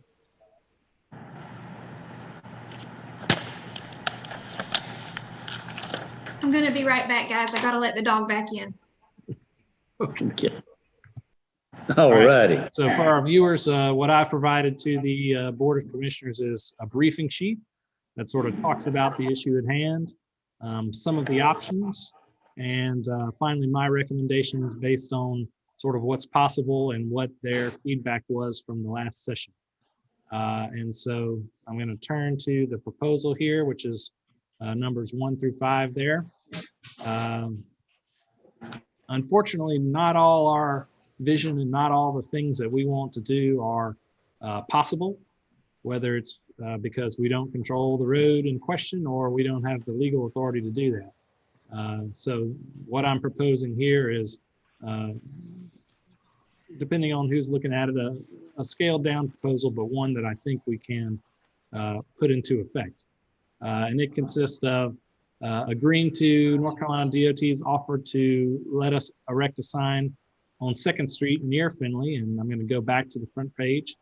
You can see this part in red here, which is the approach to the flying right-hand turn into Finley Avenue. The current sign is sort of tucked back behind the light pole and it's not very visible. And you've almost started your turn before you even get there. And so we wanted to have a more visible and larger sign so that motorists know that trucks aren't permitted on that street. And NCDOT will allow us to do that in the right of way along this red line here. And the sign will look something like this here, and it'll have a smaller sign underneath it that says next right or something. So it'll make it clear that there's no trucks permitted on Finley Avenue. So this is actually a pretty big concession for them because they have rigorous sign standards that are required of them both by their own policies and by the United States sort of transportation standards about signs that can go up on roads. And we can't have a giant highway sign, because the reason why a giant highway sign is giant is because when you're going at 75 miles an hour, it needs to be. Well, this isn't a 75-mile-an-hour road. It's a 45 and 35-mile-an-hour road. And so a sign of this dimensions, 30 by 30, is one of the larger signs you can get for that type of road. So they like to keep the signs to a minimum as well. So the fact that they've agreed to let us install one of these signs is a good concession. So that's the first recommendation. The second recommendation is to adopt the ordinance language as written in Appendix A of this sheet. So I'll bring this up for the viewers to see in a minute, but I'll ask the board to turn their attention to that language. To complement that new ordinance, I propose that we erect additional signs. They'll look a little different than this, but they'll be signs that make clear that trucks aren't permitted on grid streets at the following intersections listed here. And as you read through those, you'll just sort of discover that those are the sort of the main access points to the grid. The ones here at the end with stars are NCDOT right of way, and so we need to go back to them and negotiate a little bit more and see if they'll permit us to put signs there.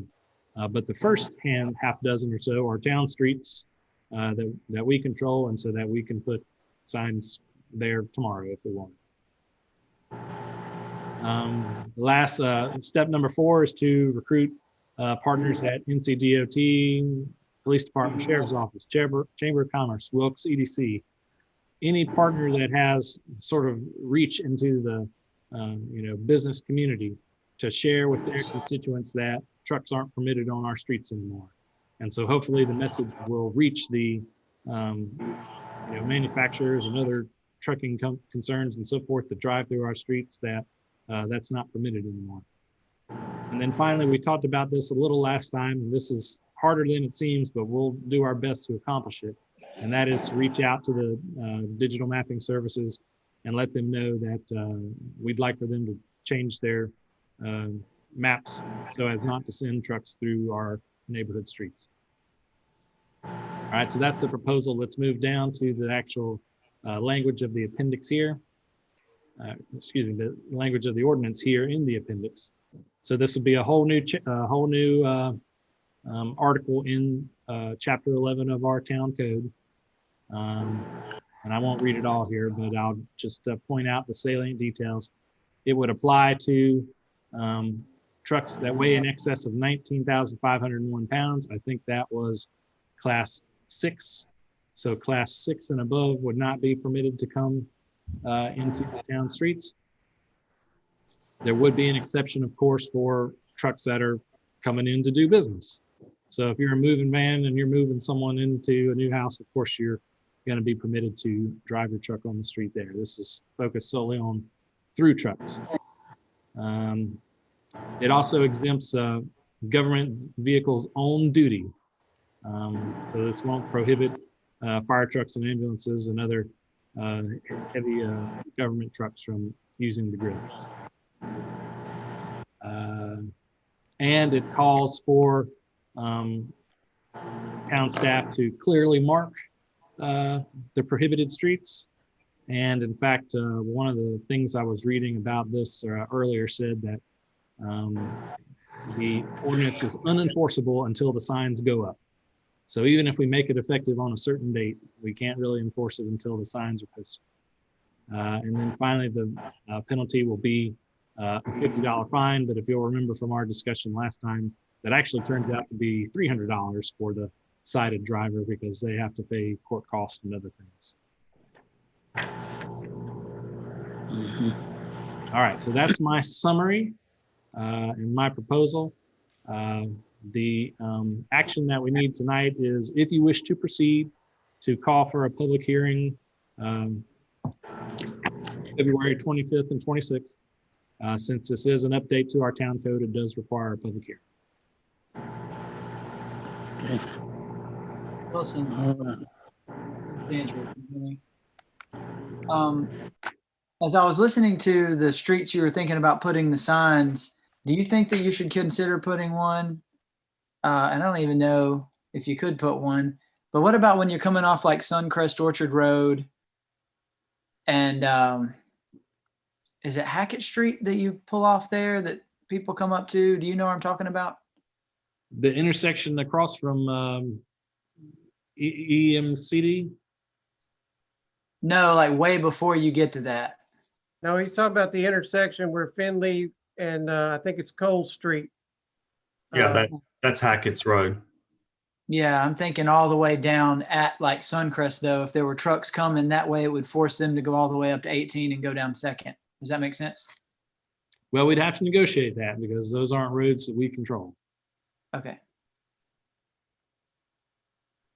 Mayor, I make a motion that we call for a public hearing on February 26th and 27th on the heavy truck ordinance. Debbie, you need to amend your motion to the 25th and 26th. Okay. I will amend that to call for a public hearing on February 25th and 26th on the heavy truck ordinance. All right, Mayor, if you'll unmute and lead us through the roll call vote, please.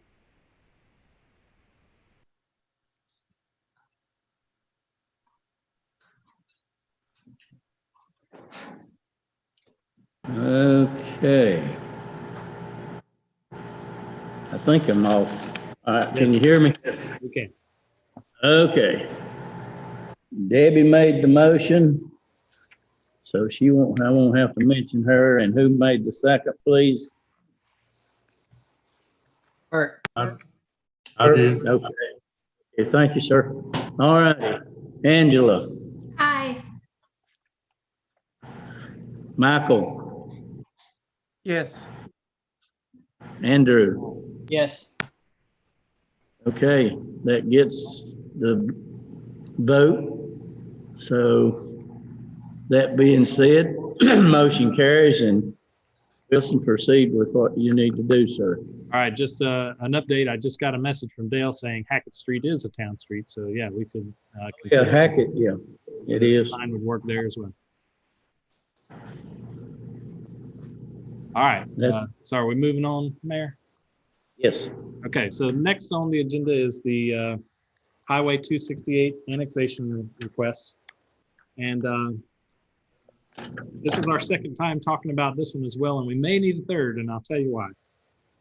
Last time you asked us to do a little bit of analysis on this annexation about whether it would be economical for us to provide services to the area. And that's really a difficult question to answer because you don't know how much it's going to cost to provide services until you know what's going to be there. And the owners and broker of the property have shared with us their intent on building townhomes, but that's about it. We don't have a site plan. We don't know how many units. We don't know what kind of population is going to be there, what kind of streets they're going to have. And so it's been really hard to sort of pinpoint the actual cost of providing services to the area. I've heard people call requests to annex like this one speculative annexations, and that's kind of true. And so that means that any sort of analysis we put together is going to be speculation as well. But I do think it's a worthwhile exercise to do, and so we did do it, and I'd like to pull up what we've got and go over it with you. So I'm calling this our balance sheet to try to identify both the revenues and the expenses that we could see from this annexation if we move forward. Wilson, Yes, before you continue, I wanted to let you know, I have received a phone call during our meeting or a text message from Jim Logan. He is a real estate broker with Remax, and he was trying to get online and using his phone. I sent him the link from our email you had sent us, but evidently he did not successfully get online to speak. And I want to make you and Meredith aware of that. I think he's here, so let me pull him. Let me promote him, perfect. and so let Perfect. him offer some feedback. And I didn't know Thank you. if other family members were present, if they want to like raise your hand or something. I'm on. There's Mr. Logan. Okay, Mr. Logan, thanks for coming. And Yes, sir. The floor is yours. Okay. Thank you, first of all, for taking the time to hear this. And let me back up to say what Wilson just said. The property is not currently, the current owners of the property are trying to sell the property. What we're trying to do is get it rezoned, because right now it's a R1. We've already met with the planning board and talked to them about that. They did come up with a request on their behalf was to make sure that it was not a trailer park, because we were looking at R20, which would open it up to multiple sectors of residential and commercial, or light commercial. But let me back up and preface that with saying this, that there's a housing study that's been done in Wilkes County, and we are in desperate need of housing from all aspects, from each price point that there is. We've got a lot of people driving into the county that can't find houses to live in. So this is in conjunction with that, trying to create properties that can and will help Wilkes County grow, and as well as North Wilkesboro, so that we can attract businesses to this county and to North Wilkesboro. Well, this property can be used for housing, which is a dire need again. But what we're trying to do is be able to market this property, go ahead and get everything out of the way so it clears the road, makes it easier for an investor to come in here and say, this has already been done.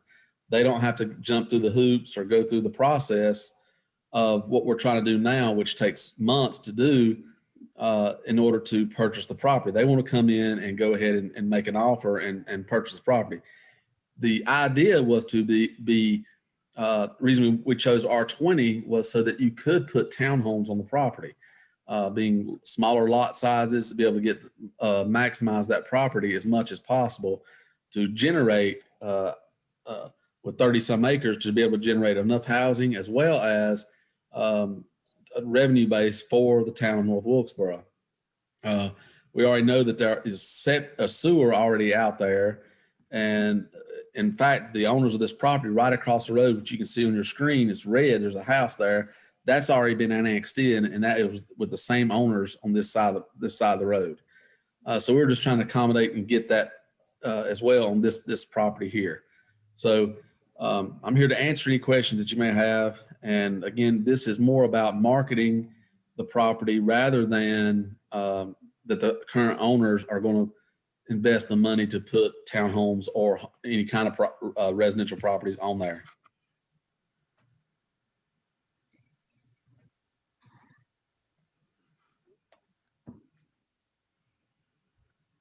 So Wilson, would simply rezoning this piece of property allow it to be marketed without trying to create, well, we can't rezone it without it being in the town. It's not in the ETJ, is it?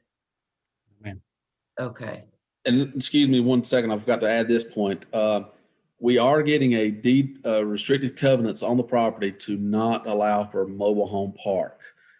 Jennifer Lewis was going to have that done. Her office got struck with COVID and she could not get that done. But Jennifer Lewis, the attorney, is working on that to have that done. So there will be restricted covenants on this property that says no mobile home park can be sold. Even though R20 would allow that, we're going to exclude that on the property itself.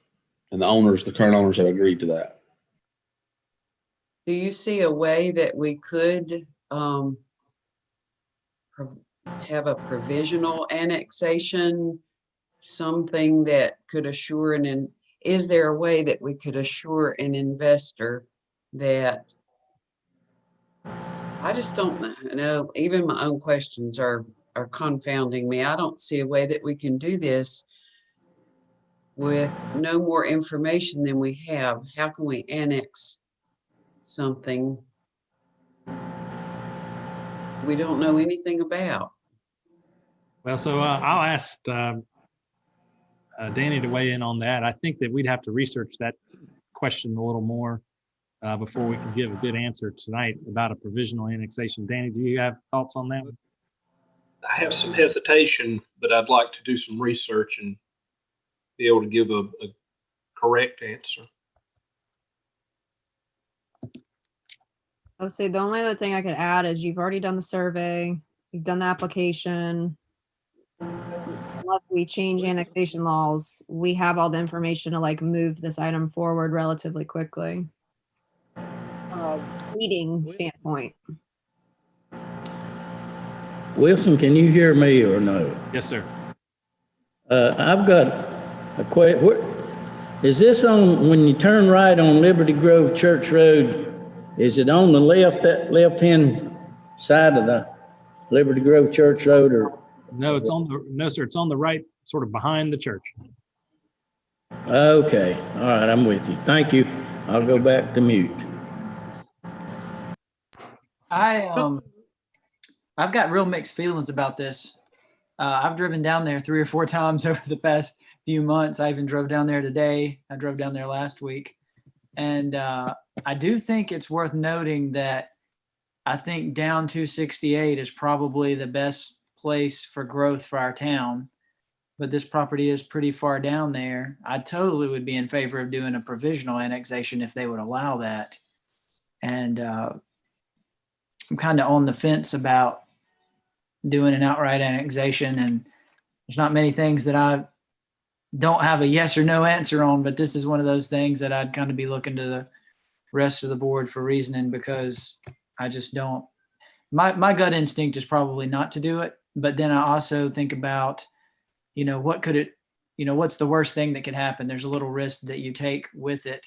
And I don't know that there's a terrible downside either. One of my concerns was the infrastructure cost going out there, since it is far, and there's not really any info on that. So I guess that's kind of my thoughts on it. To me, one of the biggest problems with annexing that property is that we don't have much ability to annex left under the cap that the legislature has put on the total number of acres we can annex. And what if somebody comes in with a big project ready to go and we have to miss it because we have this one just taking up our extra acres? I too am concerned about the taking up those acreage. There's just so few other properties in North Wilkesboro for something like this. I'd like to see, and Meredith may have it, more detailed plans. I think the last thing we had seen as a board was maybe just a short letter of intent, and we didn't have a lot of feedback. Or I think I kind of had the thought that this was going to be developed by these folks versus being sold. So I think I need to step back and give that some more thought. I also would say, like, we do, Mr. Logan's right, we do need housing. And when you look at the map, I mean, it's really close to other properties we have, and it is at an intersection where there's a lot of traffic that goes through there. I definitely think that I can say right now that I don't think the North Wilkesboro's city limits need to go any further than Airport Road. So it's at the very edge there. But I'd be interested to hear what Commissioner Parsons thinks about this. Well, Wilson, didn't you had before Jim popped in, you had some numbers up. Yeah. Because to me, it's as much about numbers as it is anything. So would you bring those charts back up, please? Well, so before I go over this, I'll qualify. You all have heard me use this expression before. These are back of the napkin numbers. And of course, they would change if we got more information. We'd refine them if we got more information. And so these are based on a couple different scenarios. The top table on the left there, as you can see, is, and of course, what applies to all of them is it's all full build out. And of course, full build out, it's based on market conditions and other factors. And so we might not see it for years, we might never see it. But these numbers are based on projected full build out. Single family homes, R20 allows up to 1 acre, so you could have a maximum of 30 homes there. We chose a comparable development in town and took the average tax rate of a home in that development and used that to extrapolate how much property tax single family homes would yield. And you can see that there. On the bottom of that chart, we also estimated how much it would cost for us to provide our various services to 30 single family homes. And actually, we'd make more revenue than we would make in expenses on the things we've calculated. But you can see there that there are 2 big unknowns that we haven't been able to calculate yet that would probably even out that equation a little bit. The numbers shift a little bit if you talk about apartments. 33.3 developable acres. We took some comparable apartment developments between North Wilkesboro and Wilkesboro and concluded that development with that kind of those kind of buildings on it are worth, in this case, $1.5 million an acre. And so the tax yield would be about what's listed there. But the thing on both apartments and townhomes that I want to point out is it's really, really tough to identify what the cost of providing services to those areas would be, particularly police coverage. And so we took a stab at it there, but I've highlighted that number because that's the one I feel the least comfortable about. That number there is about how much we'd spend if there were 460 calls a year at an apartment complex. And remember, with with those acreages, they could build up to 460 units. And so looking at the data, we saw that apartment complexes experience about 1 call per unit every year. So if we assume that a big apartment complex would have 400 calls a year, we'd be spending $59,800 just in staff time. That's just in what we pay our employees to go out there. That's not factoring in, the extra gas that we'd spend riding out there. That's not figuring out the depreciation on the cars and the equipment that we need to put out there. And it's also not factoring in the possibility that if we had that many more calls a year, we might have to hire more cops and what the cost of hiring those cops would be to keep our service levels good. And so that's why I feel, that number needs some refinement. But I put something on there just sort of as an illustration of what kind of money we'd spend. The good news is that if we built 460 units, the cost of extending the water extension would, be distributed out over more customers. And so that would be a much more manageable thing to pay for. But the cost of general fund services would, of course, go up quite a bit the more units you have. And then with apartments, you've still got those 2 unknowns. And then, of course, finally moving over to townhomes, which we hear is the, probably most likely build out there, kind of halfway in between a single family home and an apartment. Their value is about 900. A property with townhomes is, according to our data, valued at about $900,000 for a developable acre. Based on just a sort of high level analysis, we think they could put up to 206 townhome units on 33 acres of property. And so that too would be a nice little windfall of tax revenue. But again, the expenses would go up and be fairly high for that as well. So the positive news is at full build out, we'd have a significant amount of new tax revenue. We'd also benefit from being able to control via our zoning codes what that build out would look like. And so we'd have some, the development would be more orderly than it would be if they were not annexed into the town limits. But again, the trade-offs, as you all have covered, are it puts us really close to our cap, and we'd be going into it blind, not knowing what the ultimate development would look like. So again, this pro forma is more of an illustrative example of what the costs and revenue might look like. But again, these numbers would be refined and they would change, perhaps by orders of magnitude, if we had more detailed information about what would ultimately go there. If I could interject 1 second, would that be okay? Yes, sir. All right, thank you.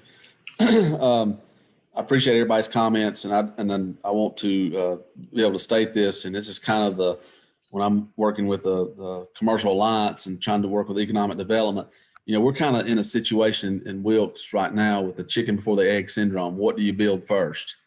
One of the things that were the data that was produced out of the housing study is that we truly could not recruit a business of 20 employees in this county and have the housing to accommodate those people. So that is one of the things that we're dealing with. We're trying to recruit business, and we want to save property for annexation for them to build a building somewhere, but they won't come because they look at the housing and we don't have the housing availability there. So we're just in this cycle of trying to figure which one do we need to do first. Well, again, when you study that, and I don't know if any of y'all have seen the housing study, but we're seeing that people that are living in sprawling homes that are wanting to downsize, whether they're widows or widowers or whatever it may be, they have nowhere to go when they want to downsize to something. So they're staying, and then again, resulting in other people not being able to step up out of apartments or mobile homes to get to those homes, to get to a residence of their own. So we're kind of in that situation. That's one reason as we looked at this and the family came to me about listing this property, is zoning this the right way and marketing it the right way to bring these people in, the builders that will do the right things that we need for this county. Of course, our hands are tied to zoning. So that's the reason we looked at R20. We're flexible even on looking at different zoning, but R20 gave us the maximum that we could use, but it did allow for again, mobile homes, and we didn't necessarily want that to be on there. But there again, we didn't want to do apartments either. So I don't correct me if I'm wrong, Meredith, but I don't think R20 allows for apartment complex. So that would be off the table in our R20, I believe. Right. We allow it in a conditional district, so it'd have to be rezoned, and a site plan would be associated with it. Yeah. So we were trying to stay away from that, and again, in creation of marketing this thing, and again, as a realtor, marketing this product, it's so much easier to put it out there and say it's zone this, and put the information out. This is what this is capable of, and going out and trying to find those developers that will build exactly what we're talking about, and not really looking at a 1 acre tract of land to build one house for 30. But again, that could happen, but at the price point that this is going to be at, no developer would do that. They need to maximize their return as well. So they'd have to bring it down to the, I think it was eighth and acre lots to be able to maximize that 30 acres out. So that's why, and again, doing all the research I've done on my end to get to where we are at this point, and consideration for you to annex it. And again, I would love the opportunity to be able to say, advertise it as a potential annexation based on, as long as it meets this criteria or something like that. If that could work, that would be great as well. But again, thank you for allowing me to step in there and speak again. Thank you. Okay, I have a couple of things on this, questions. First of all, Debbie or Bert, were you guys on the board when Canterbury was annexed? I was not. I was on the planning board, Michael. I remember some of it.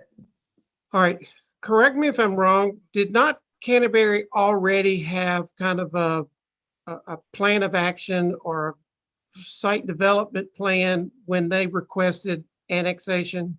Absolutely. It was very clear. He had the lots drawn out. He had, he developed his own roads. I believe it's got curb and gutter. It may have concrete edges. He did his own street lights and had all that planned and put it in place before he began selling the lots. And he had some lots that were maybe an acre, and then toward the back of the property left some that were about 5 acres. And so he clearly had everything he wanted when he came to the town to ask to be annexed. All right, so here's my other hypothetical to Wilson. All right, so let's say we annex this property and they have no hardcore or, they have no plan in place except a dream. All right, so we annex it. Are we obligated, because we've annexed it, to go ahead and run the infrastructure to the property so that we would incur that expense if we annexed it? So it depends on what the service is. We're not legally required to provide all the same service to that property as we are to more central properties. For example, we're not necessarily required to run our fire truck out there. We can come up with an agreement with the Knoxville Fire Department, which of course is much closer, and pay a pro rata portion of their expenses every year to cover this property. I'm thinking more about the water and sewer lines. Right. But the ones we are required to provide, we have 3 years to do it. Okay. Because I hear what everybody's saying, and it's like, if we do annex it and nothing happens, because I understand the need for property to be developed and housing study and all of that, but I'll also remind people that there's some very successful housing. If you go out Airport Road towards Hayes, there's a couple of housing developments that are not annexed into any towns, if I'm correct, out there in Yale Acres, and I think it's Yale Acres, or anyway. So, just because we don't annex it doesn't mean that the property couldn't still be used for housing development. So I think we need to think very carefully. It would be different if somebody was looking at and saying, okay, here's where we're going to put this, we're going to put this, and we're going to have this road. But right now it's still all speculative. And, yes, I know there's a need, but until someone was actually holding something in their hand that said, I got a plan, I don't know that I can support this.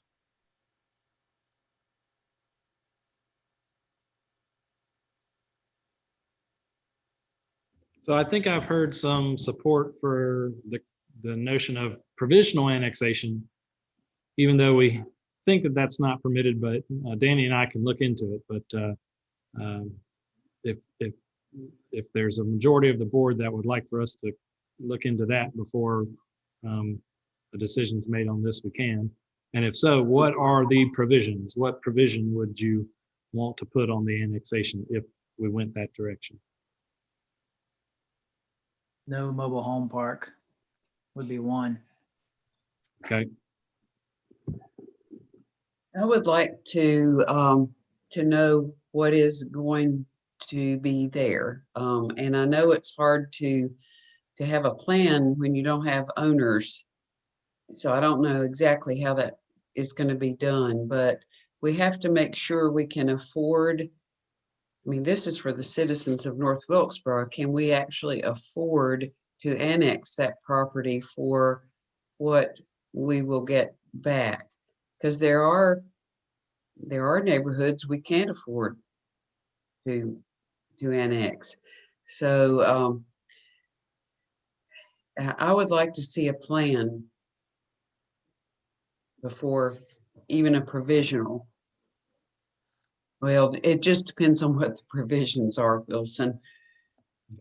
Well, so I guess what I'll recommend is that Dana and I will look into it and see if that's even permitted. And if so, we'll come back to you all and talk about the details of it. I think it's fair to say that we all realize the housing crisis. We know we need housing. We want to help with this particular project and this property.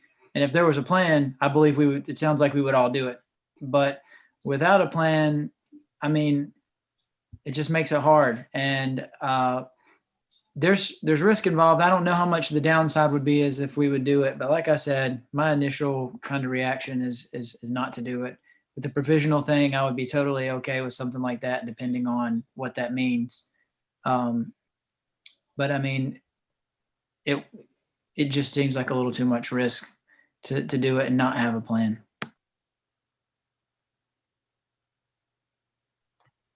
I agree with Andrew, and maybe Michael, you would agree with me as well, that I think it is risky without knowing not hardly one iota, except maybe being able to count the trees out there.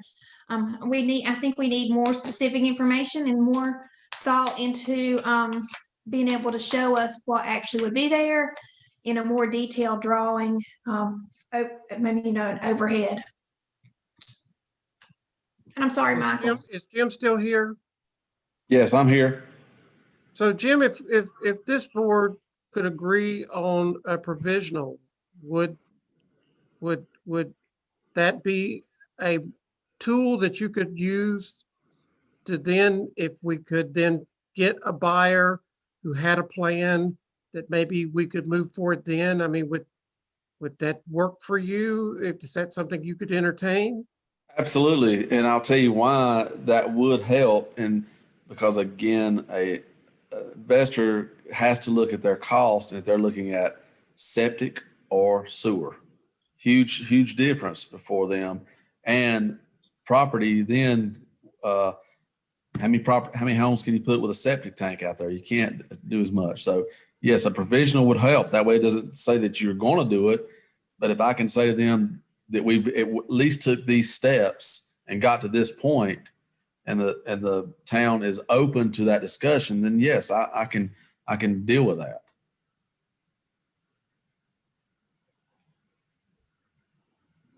All right. So sorry, Andrew, go ahead. I was gonna say, I want to be part of the answer to the housing problem, Mr. Logan. And so I definitely want to help, and I think everybody does. And if somebody came to the table that had a plan and wanted to do it, I mean, I suppose in some ways that we've already had this discussion, which would definitely be helpful to make that move forward quicker if we're still the same people on this board. So what I've heard for the next steps are Danny and I will research provisional, and I've heard, I think, some next steps for our guest, Mr. Logan, too, and that is if you get a potential buyer with a site plan in hand, that they can come back and we'll take this matter up again. Sounds great.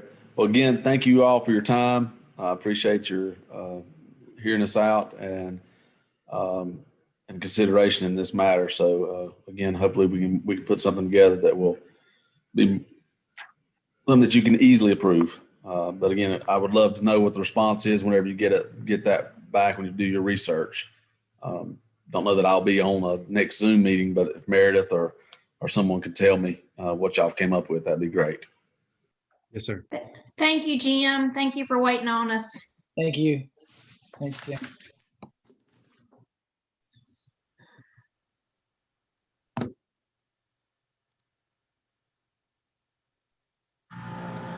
Thank you, Jim. Appreciate it. All right, our last item on the agenda, item number J, is to close session. The mayor, I don't have a closed session today. Danny, do you have anything you need to cover? No, sir, I don't. I do think we're going to have one next at next Tuesday's meeting. So just give. All right then. We have one. That's good to hear. Let's hear a motion to adjourn. Mr. Mayor, I'd like to make a motion that we adjourn. Thank you, Andrew. I need a second. I'll second that motion. Righty. All in favor? Shut down your screens and go. Take Go care. get you whatever you need to before you go to bed. Get you a little bit of kick and relax, maybe.